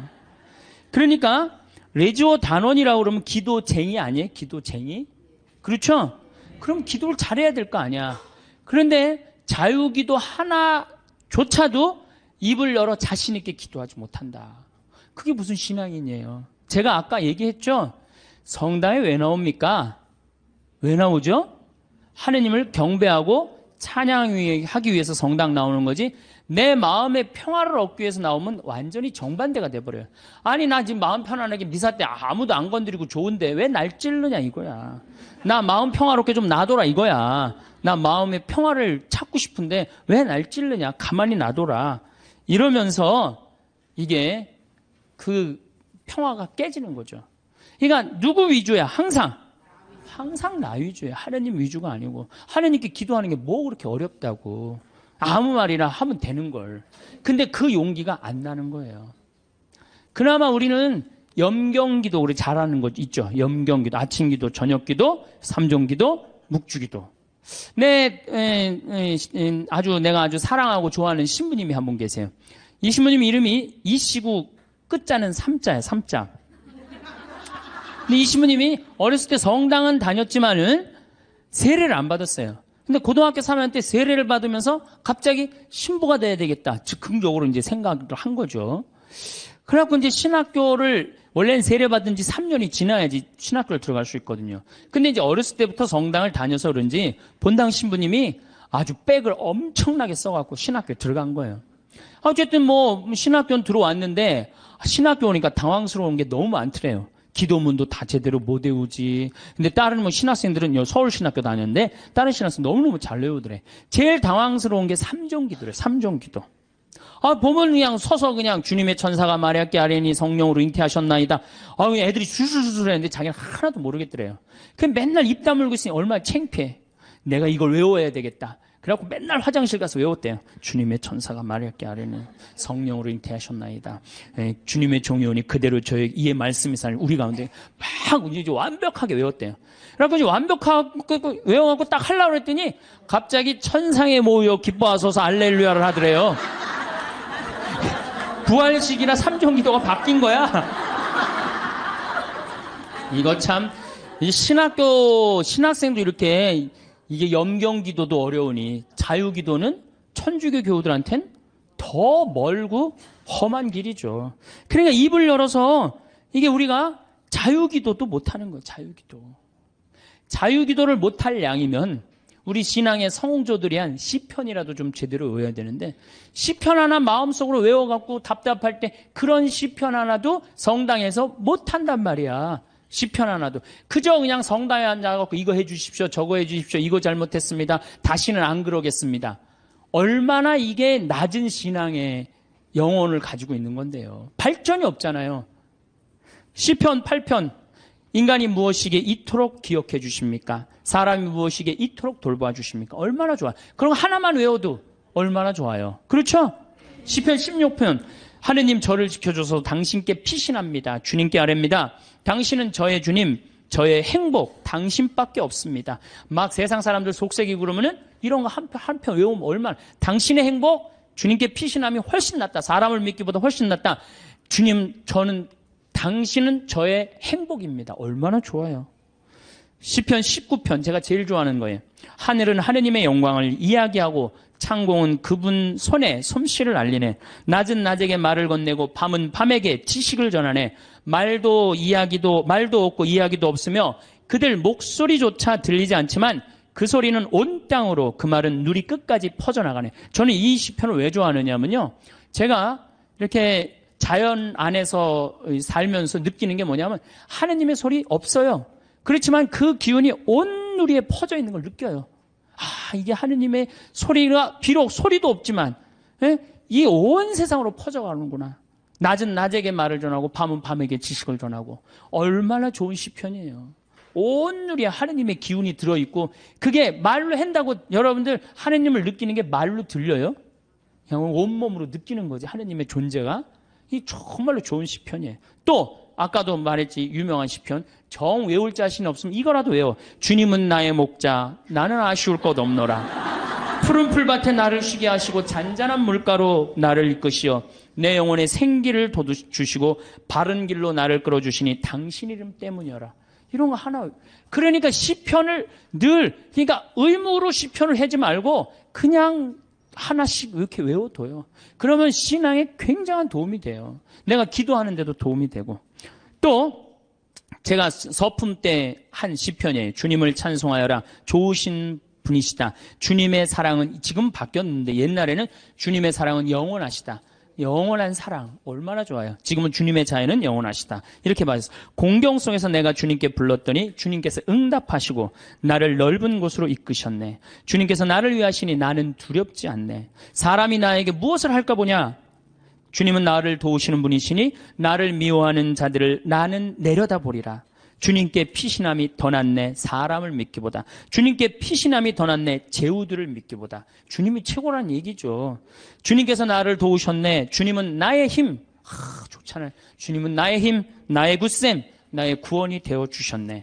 당신은 저의 하느님, 당신을 찬송합니다. 저의 하느님, 당신을 높이 기립니다. 주님을 찬송하여라. 좋으신 분이시다. 그의 사랑은 영원하시다. 얼마나 좋아요. 이런 거 한두 개는 외워야 될 거 아니야. 10년, 20년 다녔으면. 10년, 20년 다니고 이런 거 하나 못 외우고 그러고 앉아있으면 그게 무슨 신앙의 깊이가 들어가겠어요. 그리고 지금 여기서 아멘, 아멘 하는데 내가 아마 교회 가서 이거 지금 아까부터 한 강의 지금까지 했으면 아멘이 한 100번은 더 나왔을 거야. 이제 조금씩 나오기 시작하네. 이제 아멘이. 저는 미사 때요, 제일 즐거운 시간이 언제냐면 응송할 때예요. 얼마나 아름다워요. 그 시편이. 구절구절이 다 마음에 얼마나. 오늘 여러분들 그 시편, 오늘 미사 시편이 뭐냐면 주님께서 당신 소유로 뽑으신 백성은 행복하여라. 행복하여라. 주님을 하느님으로 모시는 민족. 그분께서 당신 소유로 뽑으신 백성, 주님께서는 하늘에서 살피시며 모든 사람을 바라보시도다. 우리의 영혼은 주님을 기다리니 그분은 우리의 도움, 우리의 방패시로다. 주님 안에서 우리 마음이 기뻐하고 그분의 거룩하신 이름을 우리가 신뢰하는도다. 이 매일 드리는 미사가 기적이요, 아름다운 찬미의 시간이야. 근데 우리가 의식을 하고 드려요, 안 하고 드려요? 의식을 안. 그래서 그걸 죽은 전례라고 그러는 거예요. 저는 이 독서를 읽고 제일 기다려지는 시간이 시편이에요. 그래서 사회자가 그걸 하지만 전 속으로 합니다. 전 2번 정도를 봐요. 너무 소중하니까. 그런 시편을 매일매일 우리는 하고 있단 말이야. 매일매일 소중한 시편을 하고 있는데 시편 시간만 되면 교우들이 지루해 한단 말이야. 이게 언제 끝나나. 그러니까 미사의 의미, 내가 미사가 찬미 드리는 시간이고 찬양 드리는 시간이고 시편의 의미를 깨달으면은 미사 처음부터 끝까지가 마땅하고 옳은 일입니다. 이게 저절로 나온다니까요. 미사 끝나고 나면 정말 나 오늘 하나님께 경배 드렸어. 찬양 드렸어. 성가도 틀려도 제일 크게 부르고 얼마나 좋아요. 그러면 우리가 자유기도도 못해. 그렇다고 시편 기도도 잘 못해요. 그럼 묵상 기도는 잘해요? 묵상 기도. 그래도 제일 잘할 수 있는 것 중에 하나가 묵상 기도예요. 천주교 교우들이 나도 이제 기도 좀 마음 잡고 한번 해봐야 되겠다. 그래서 성당에 가갖고 이제 마음 잡고 딱 조용한 깜깜한 데서 딱 앉아갖고 기도를 하기 시작했어. 주님, 오늘 아침부터 내가 잘못한 게, 우리는 무조건 잘못한 것부터 시작하죠. 하느님께 감사하고 찬양하고 그 다음에 잘못한 걸 생각해야 되는데 우리는 성당에 앉자마자부터 뭐해? 아침부터 내가 누구 마음 상처 준 건 없나 이런 거 생각하고. 그러니까 찬양이 자꾸 밀리는 거야. 제일 먼저 기도는 뭐부터 해야 돼? 찬양부터 해. 하느님 아버지, 오늘 밥 세끼 먹게 해주셔서 감사합니다. 내가 당신 은총 속에서 살게 해주셔서 감사합니다. 이렇게 감사한데 내가 당신의 은혜 속에서 살면서도 그 은혜에 보답하지 못하는 부분들이 있습니다. 이렇게 해야 되는데 우린 무조건 내 잘못부터 일단 생각을 하는 거야. 어쨌든 그리고 이제 성당에 앉아갖고 다 묵상 기도를 무지하게 오래 했어. 하느님 생각도 좀 들어보고 내 얘기도 해보고. 그래갖고 그냥 무지하게 오래 했다고 생각하고 시계를 딱 봤는데 나는 1시간 했다고 생각했는데 시계 보니까 몇 분 지나? 10분도 안 지나는 경우가 허다해요.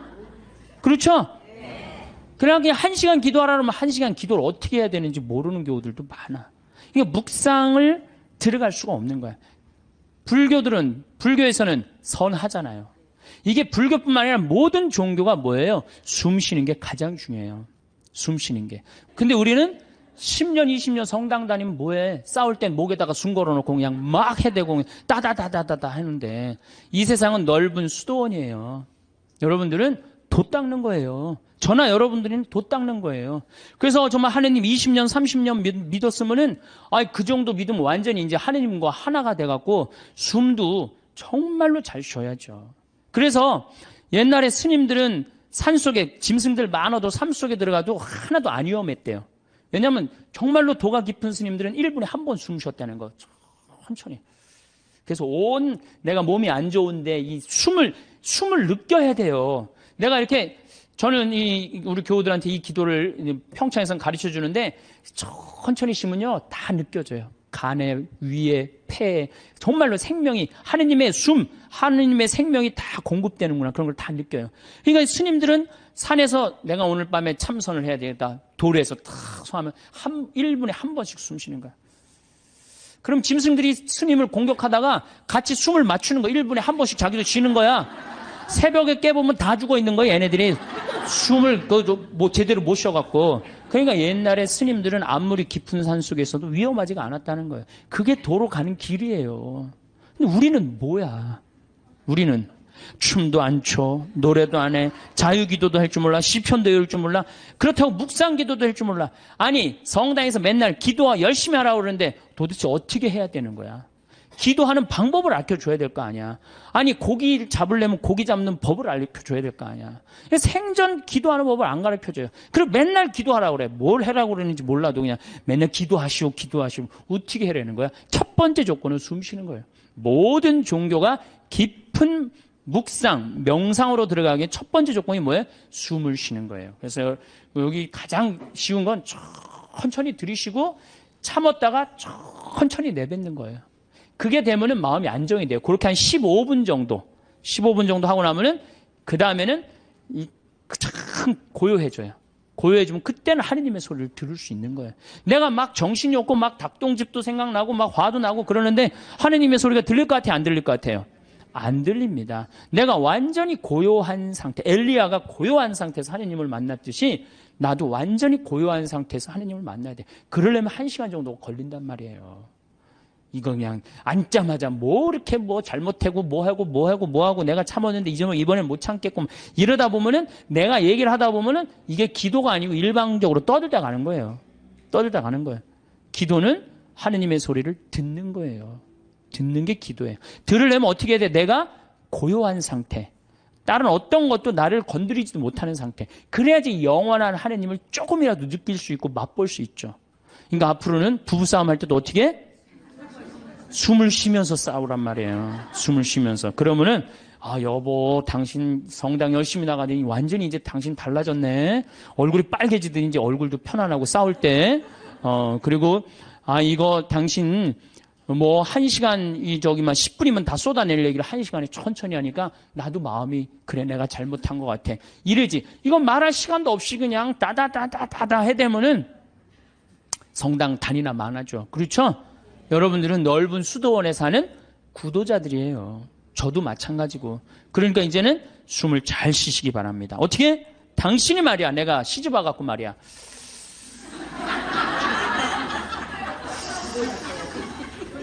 해준 게 뭐가 있어? 이러면은요, 부부싸움 100번 할 거요, 2번도 안 합니다. 자식한테 100번 싸울 거, 1번도 안 싸우게 돼요. 그래야지 마음에 평화가 오는 거예요. 평화는 저절로 찾아오는 게 아니에요. 수많은 과정 끝에, 맨 끝에 누가 기다리고 있어? 평화가 기다리고 있는 거예요. 평화가.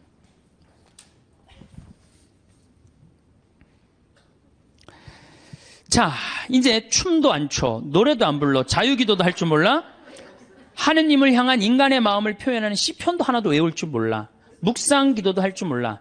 이렇게 하면서 하느님을 믿고 신앙생활을 한다고 말하는 사람은 깜깜한 밤에 등불 없이 가는 거하고 똑같은 거예요. 우리 신앙의 인도자 등불은 누구야? 춤과 노래와 시야. 그러니까 여러분들 그걸 충분히 이용하세요. 물론 성서도 있고 성사도 있고 우리 천주교는 좋은 게 너무너무 많아요. 정말 굉장히 풍요로운 종교예요. 그런데 거기에 맞춰서 이게 성사와 성서가 살아 숨쉬려면 누구의 도움이 필요해? 춤과 예술이 필요하다는 얘기. 한마디로 쉽게 얘기하면은, 그래서 교회에서는 예술가들을 무시하면 안 돼요. 그림 그리는 사람, 춤추는 사람, 노래하는 사람, 시 쓰는 사람들 귀하게 여겨야 돼요. 그걸 귀하게 여기는 공동체만이 영적으로 드러높일 수가 있는 거예요. 자, 이제 그렇다면 남은 건 그림이야, 그림. 근데 이 천주교가 그나마 버티는 게 뭐 때문에 버텨? 그림 때문에 버티는 거, 그림 때문에. 제가 입고 있는 이 복장, 이게 뭐예요? 그림이야, 그림. 여러분들 신부님이 수단 입고 있는 거, 제의 입고 있는 거, 그림이에요, 그림 아니에요. 다 그림이에요. 사람이 시각적으로요, 그렇게 거룩해 보이는 건 굉장히 도움을 많이 받는 거예요. 특히 수녀님들, 수녀님 복장 입고 있는 거, 그림 중에 제일 이쁜 그림이에요. 천주교 그림 중에. 그래서 수녀님들이 얼마나 그 그림 효과가 좋으냐면, 신부가 아무리 로만 칼라 차고 지나가도요, 다 이거 보자 그래요. 검문할 때, 신부는 소용없어, 로만 칼라. 근데 수녀님만 딱 옆에 타시면 프리패스예요. 수녀님, 그림 중에 최고 그림이에요. 그런 게 다 그림이야. 신앙에 도움이 되는. 또 우리는 스테인드 글라스도 있고. 그렇죠? 스테인드 글라스도 있고. 천주교가 그나마 그림 때문에 이게 영적인 거룩한 그 느낌을 많이 가질 수가 있는 거예요. 성당도 영적으로 그림, 예술적으로 얼마만큼 잘 짓느냐에 따라서 우리들이 알게 모르게 신앙에 도움이 굉장히 많은 거예요. 강당 들어가는 거하고 성당 들어가는 거 느낌이 어때요, 여러분들? 틀리죠? 그게 다 뭐 때문에 그래? 그림 때문에 그런 거예요. 그림 때문에. 그림은 굉장히 중요한 거예요. 제가 이콘을 좀 오늘 조금 설명을 드릴 건데, 이 이콘 보면은 이거는 메나스라는 이 수도원 6세기 때 이콘이에요. 잘 안 보이시죠? 이건 예수님인데, 보시면은 예수님은 성소를 갖고 있고, 수도원은 서약서를 갖고 있는데, 이 그림에 보면 이 눈이 어때요? 여러분들 제정신인 눈 같아? 제정신이 아닌 눈 같아요? 약간 막간 눈 같지 않아요? 저는 이 그림 참 좋아합니다. 왜냐하면 우리가 하느님을 믿는 사람들, 하늘로 향하는 사람들은 눈이 어때야 돼? 약간 맛이 가야 돼요. 우리는 어디를 향해야 돼? 하늘로 향하려면 눈을 약간 들어 올려야지. 그래야 맛이 가야 돼요. 신학교에서 보면은 그런 애들이 있어요. 그래서 걔네들 별명이 뭐냐? 쌍뚜수라, 쌍뚜수. 걔네들은 눈을 이렇게 들고 다녀요. 하느님을 계속 생각하느냐고. 그런데 만약에 내 눈이 판교의 땅을 사면 뛸까? 동탄의 땅을 사면 뛸까? 이렇게 세상적인 눈을 반짝반짝하고 그러면서도 하느님을 믿는다면 아니죠. 우리는 이미 어디를 향하는 사람들이야? 하늘을 향하는 사람이야. 정말로 먼 데를 보는 눈이어야 돼요. 그래서 눈이 이렇게 맛이 간 거예요. 이게 굉장히 좋은 의미가 있는 거예요. 또 예수님이 이 수도원 원장 어깨에 어떻게 손을 얹고 있죠. 이게 뭐냐 하면은 친구야, 친구. 여러분들 친한 친구끼리 어떻게 하지? 어깨 동무하죠? 예수님 우리 어깨 동무. 이게 루브르 박물관에 있는 이콘이에요. 어깨, 나의 친구가 되어주시는 예수님. 얼마나 좋아요. 이 그림만 보고 있어도 그냥 마음이 편안해진단 말이야. 이런 그림이 집에 걸려 있어야지.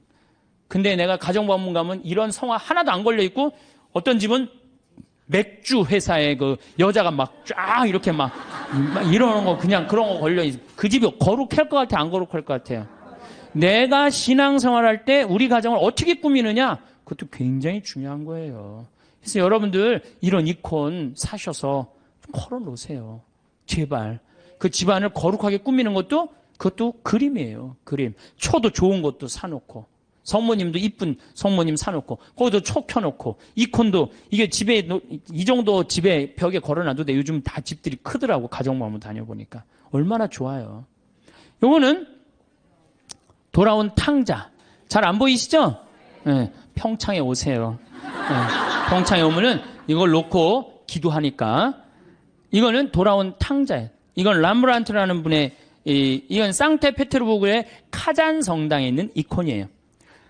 여러분들 이 탕자, 예수님이 탕자 얘기를 했지만 저는 이 탕자가 참 나쁜 놈이라고 생각해요. 아버지가 살아있는데 재산 달라고 그랬잖아요. 그렇죠? 보통 재산은 언제 우리가 달라고 그러죠? 돌아가실 때 달라고 그랬는데 살아있을 때 달라고 그래. 살아있을 때 달라고 그러고 어떻게? 이걸 갖고 나가서 흥청망청 썼어요. 그리고 돌아올 때 왜 이 아들이 돌아와요? 배가 고파서 돌아옵니다. 뭐라 그래? 아버지 집에 먹을 거 많은데. 그리고 돌아오는 거예요. 그런데 이 아버지는 그런 아들이 돌아온 것 자체만 해도 좋아요, 안 좋아요?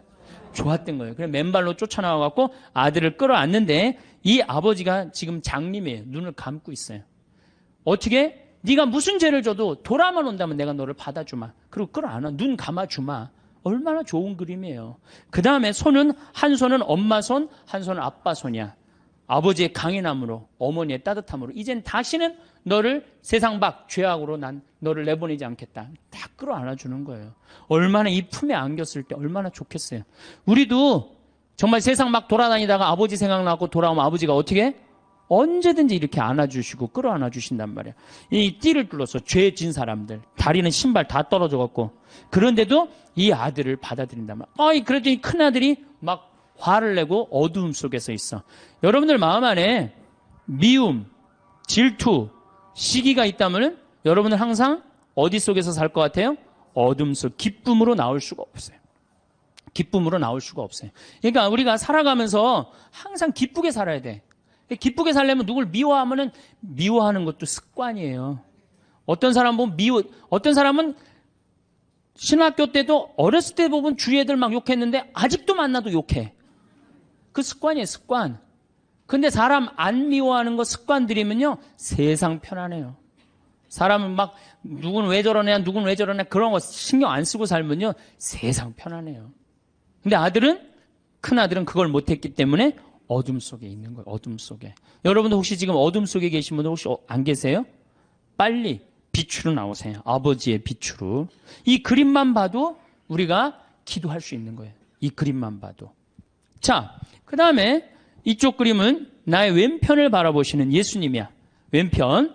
예. 이 왼편을 바라보시는 예수님, 이 그림도 전 참 좋아해요. 왜 좋아하냐면은 사람들은요, 항상 오른편을 좋아합니다. 잘생기고, 유명하고, 높고, 권력이 있고, 그런 거 좋죠?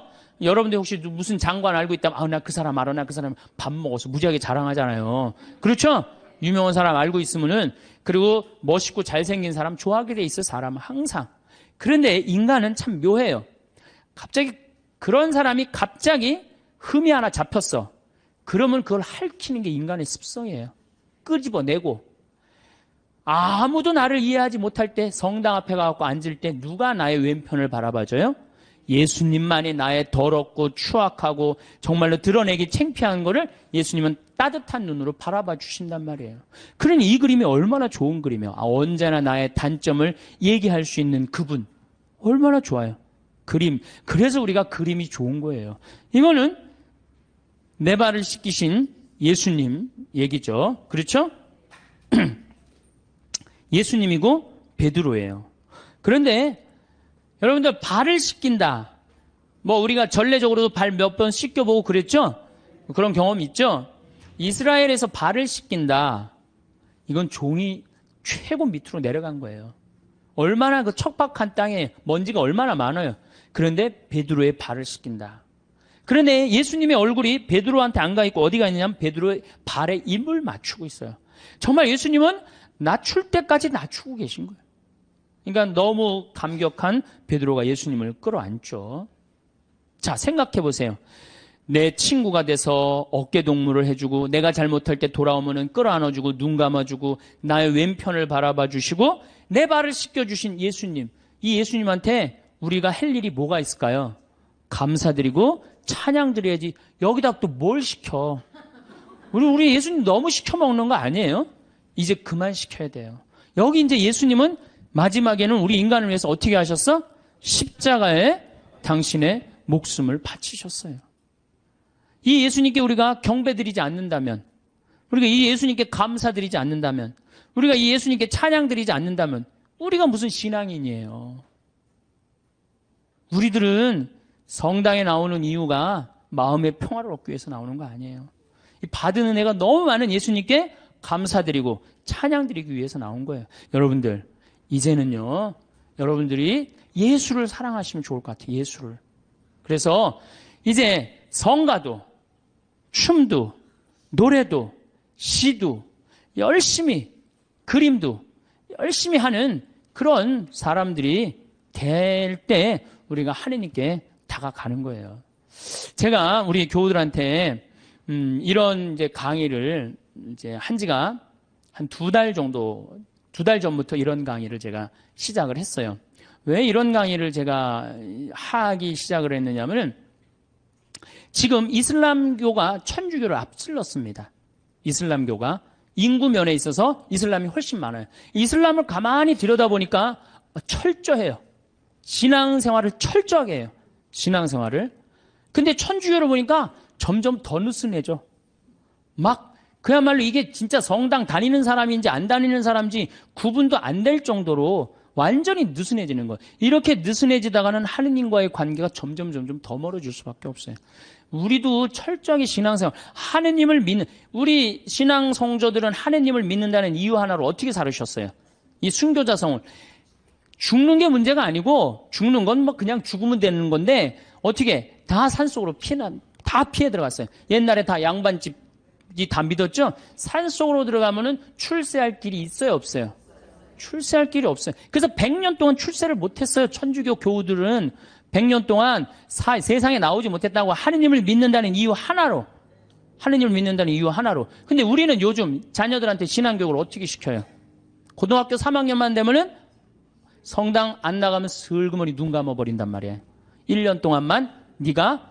그러니까 이게 하느님을 왜 믿는지를 모르는 거지. 뭐가 중요한지 모르는 거지. 제가 오체투지 라싸까지 2100km를 가는 그 모습을 보면서 참 많은 걸 느꼈어요. 제가 우리 성지순례, 우리나라 성지순례 다 지금 제대로 다니는 성지순례 하나도 없어요. 성지순례는 원래 걷는 거예요.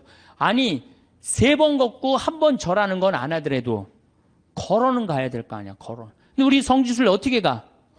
버스 타고 씩 가갖고 거기서 미사 한번 하고 설명 안 하고 밥 먹고 씩 돌아오잖아요. 거기에 감동이 있을 것 같아요? 감동이 있을 수가 없어요.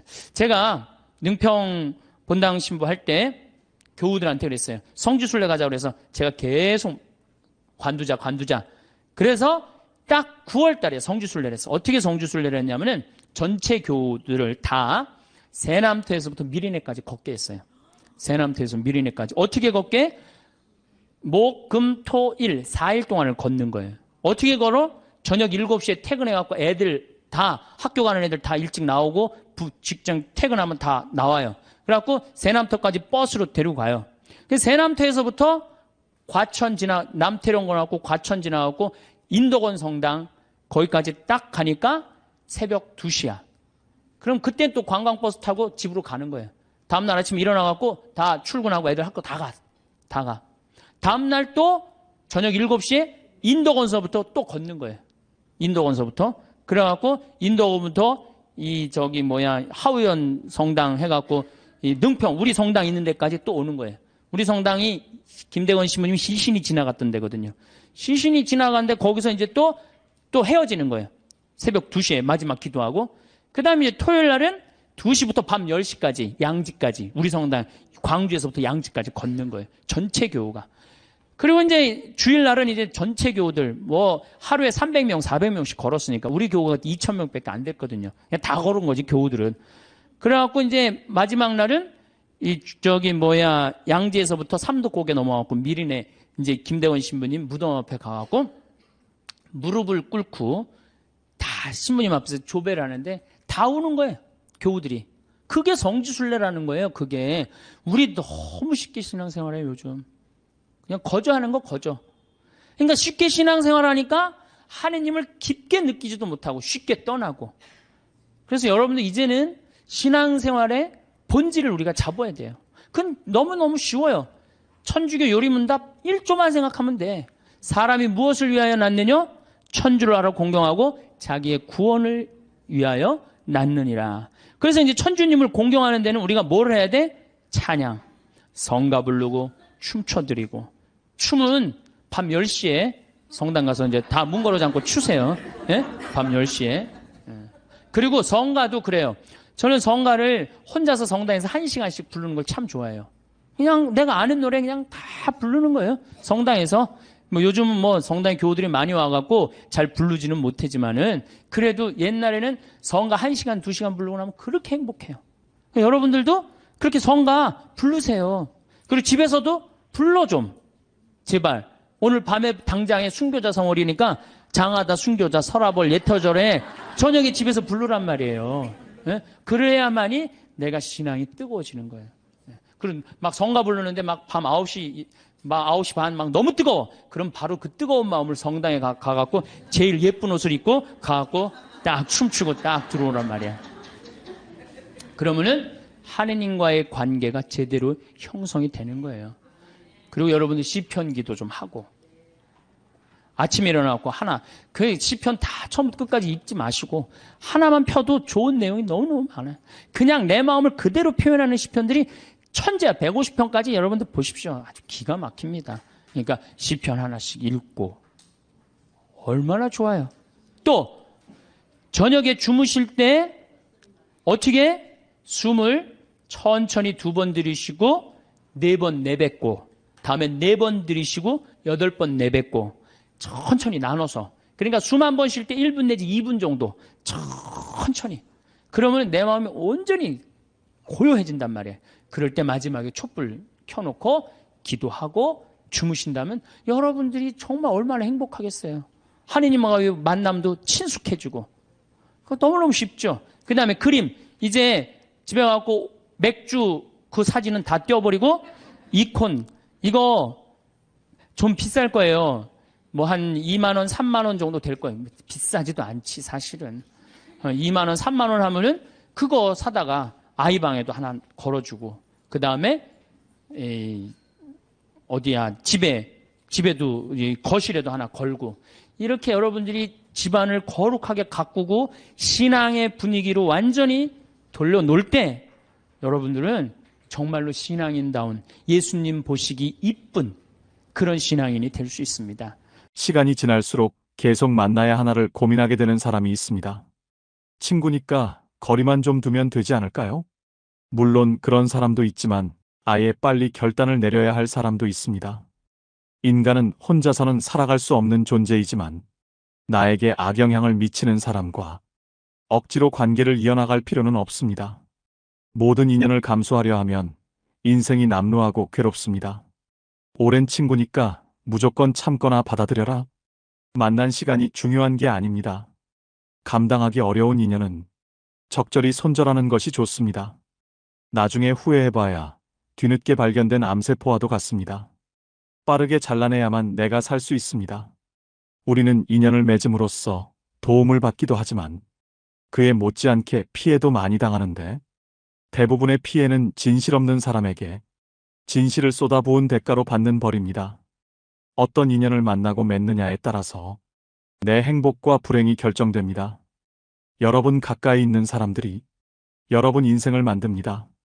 인생을 살아보니 인연은 아름답기도 하고 감사하기도 하고 불편하기도 고통스럽기도 합니다. 나이 들수록 아름답고 감사한 인연들만 안고 가셔야 됩니다. 운명은 타고 나는 것이지만 팔자는 만들어가는 것입니다.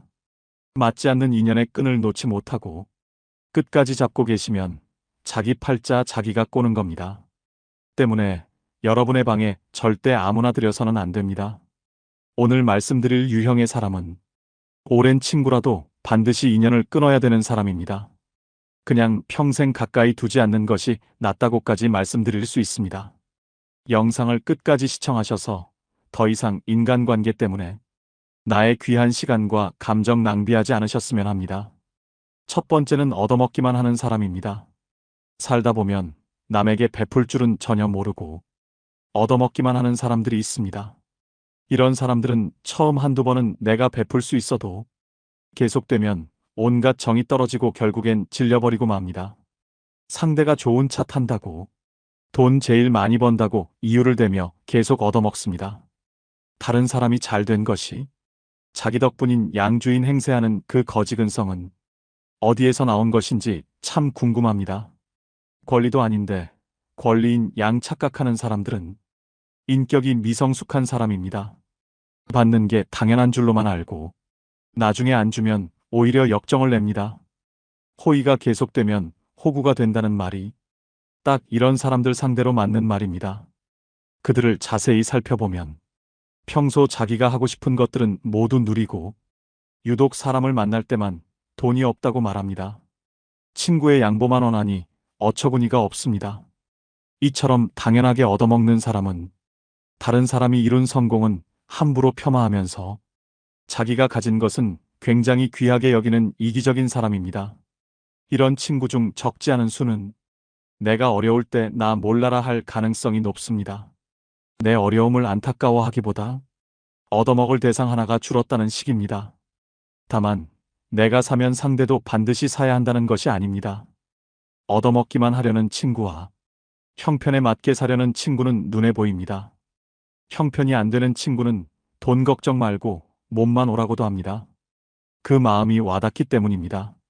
얻어먹기만 하는 친구는 작은 이익에 집착하는 옹졸함과 이기적인 면이 관계를 해칩니다. 친구를 이용만 한다는 생각에 만남이 짜증스럽습니다. 이런 친구에게 쓰는 돈은 헛돈 쓰는 것과 같습니다. 차라리 어려운 사람에게 기부하는 것이 100번 낫습니다. 얻어먹기만 하고 베풀 줄 모르는 사람은 평생 가도 그 버릇을 못 고칩니다. 이런 사람을 가까이 하면 내 주머니만 가벼워지고 내게는 득될 것이 하나도 없음을 명심하셔야 됩니다. 두 번째는 부정적인 사람입니다. 만날 때마다 우울한 얘기, 힘든 얘기, 불평불만을 쏟아내는 사람입니다. 매번 들어주다 지쳐 해결 방안을 찾아주면 온갖 핑계를 대며 안 돼, 못해를 시전합니다. 새로운 가능성과 희망에 대해 얘기하는 상황에서도 이건 이래서 못한다. 그건 저래서 안 된다. 안 되는 이유들만 늘어놓습니다. 어떻게든 부정적인 흠만 후벼 파는 사람입니다. 즉, 나를 소모해서 자신을 충전시키는 에너지 뱀파이어 유형입니다.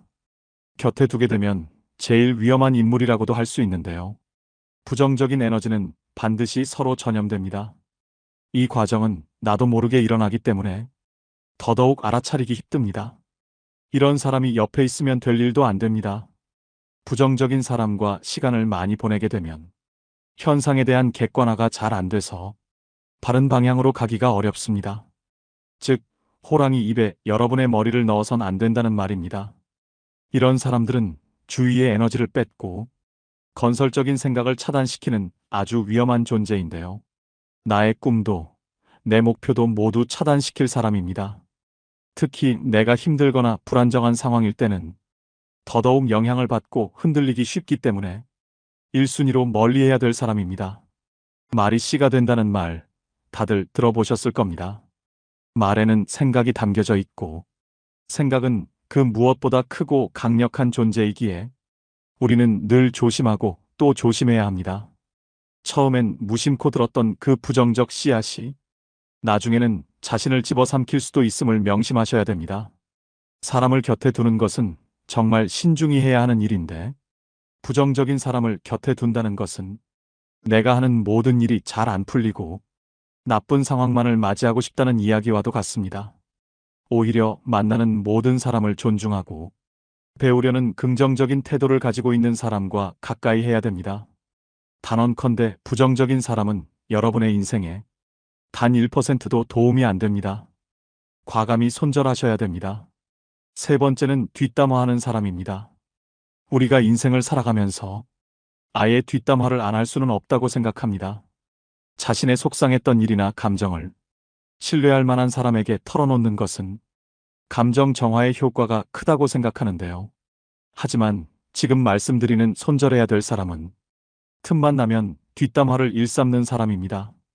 뒷담화를 주기적으로 하는 사람들은 상대방을 깎아내림으로 자신이 일시적으로 우월해 보이는 느낌을 즐깁니다. 자신의 열등감을 뒷담화로 해소하려는 것이죠. 또 듣는 사람이 공감하지 않을 경우에는 넌 내 편이 아니구나 라고 생각하며 그 사람에 대한 험담을 또 다른 누군가에게 하는 패턴을 가지게 됩니다. 나는 아니겠지라고 안일하게 생각하다가 뒤통수를 맞게 됩니다. 상대가 자주 뒷담화를 하는 기색이 보인다면 바로 머릿속에서 경고 신호를 올리셔야 합니다. 특히 이런 사람들의 가장 큰 문제점은 어디서 전해 들은 이야기를 부풀려서 사실인 양 여기저기 퍼나르고 남의 치부나 약점까지도 전혀 경각심 없이 나불거릴 수 있다는 점입니다. 어렵게 꺼낸 내 비밀 이야기도 다른 사람들에게 고스란히 전달될 수 있다는 점을 명심하셔야 됩니다. 뒷담화 잘하는 친구가 있는 모임에 가보면 자신들의 이야기는 없고 남의 이야기로 시작해 남의 이야기로 끝이 납니다. 만남을 마치고 돌아가는 길에는 허무함만 들고 때로는 부정적인 감정에 사로잡히기도 하지요.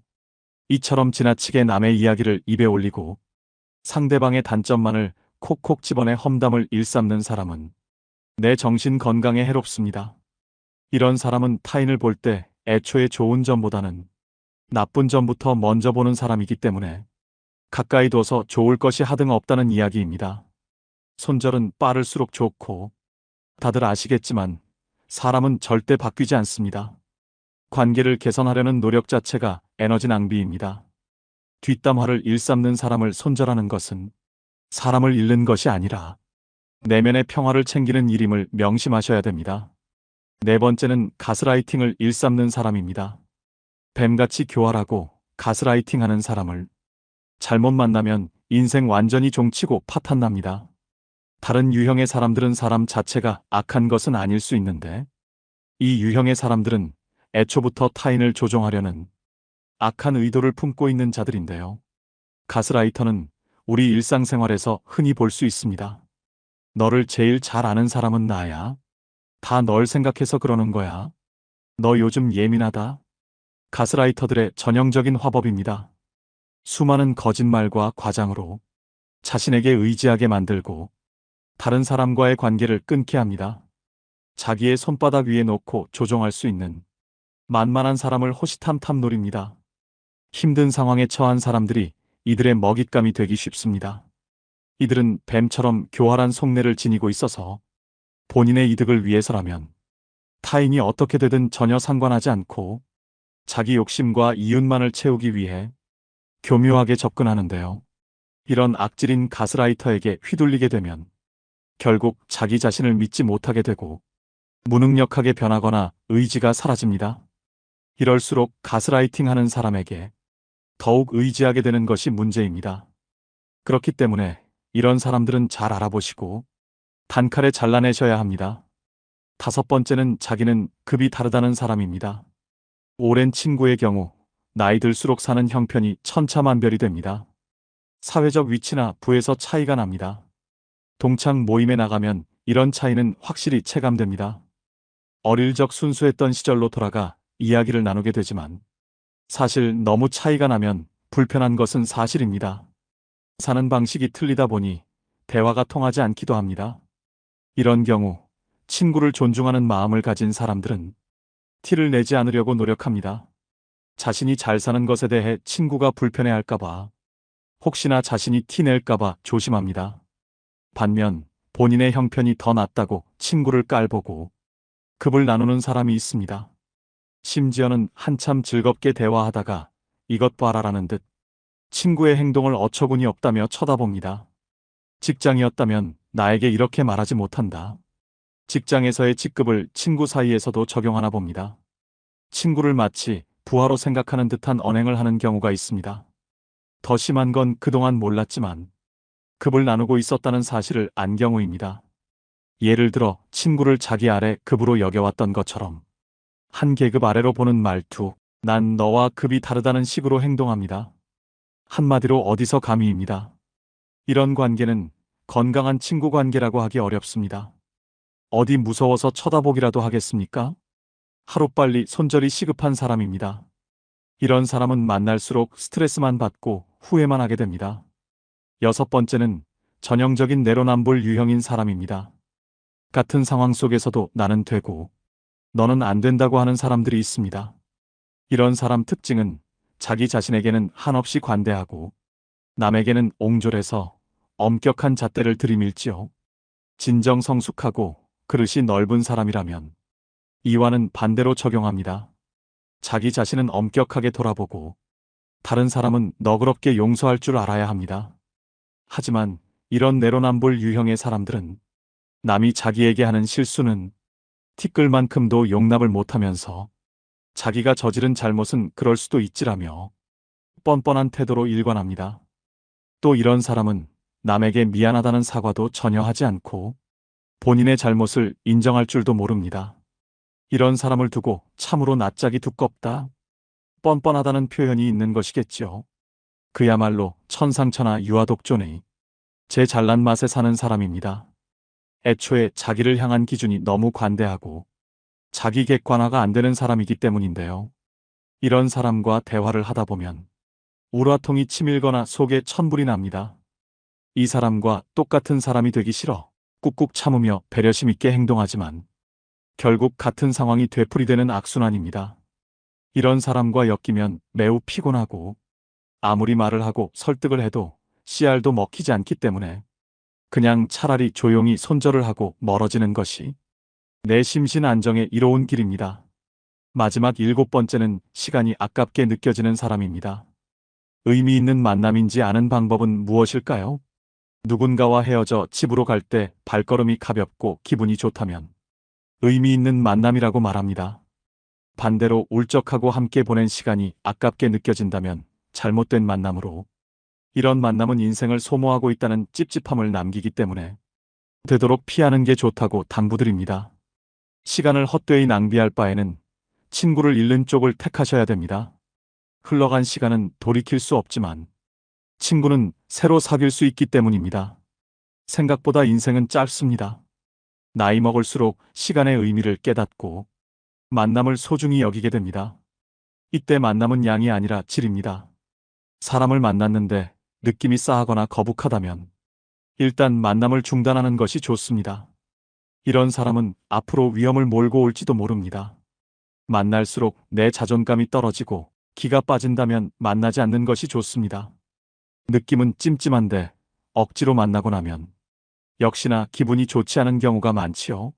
책 적정한 삶의 저자인 김경일 심리학과 교수가 한 강연에서 제안한 전화번호를 차단하는 방법도 효과적이라고 생각합니다. 찜찜한 사람에게 전화가 오면 조마조마할 때가 있습니다. 전화를 받으면 자기도 모르게 약속을 잡고 약속일이 다가올 때까지 스트레스를 받습니다.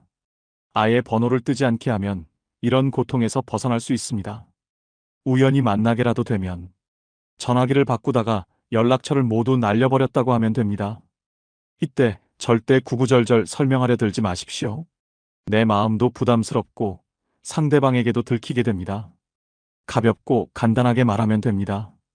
죄 지은 사람처럼 행동하고 길게 설명하는 태도는 제발저린 행동입니다. 이런 사람과 애써 만남을 유지하면서 내 소중한 수명을 깎아먹지 마시기 바랍니다. 오늘의 영상 어떠셨나요? 말씀드린 손절해야 되는 사람 유형 7가지는 친구를 떠나서 모든 인간관계에서 통용됩니다. 어릴 때는 인간관계를 정리하고 손절을 하면 세상 큰일이 나는 줄 알았습니다. 그런데 나이가 들수록 내 곁에 나와 잘 맞고 대화가 잘 되는 사람이 있다는 게 감사하다는 생각이 듭니다. 안 맞는 사람들은 하루라도 빨리 끊어내는 것이 내 인생을 윤택하게 만드는 길임을 깨닫습니다.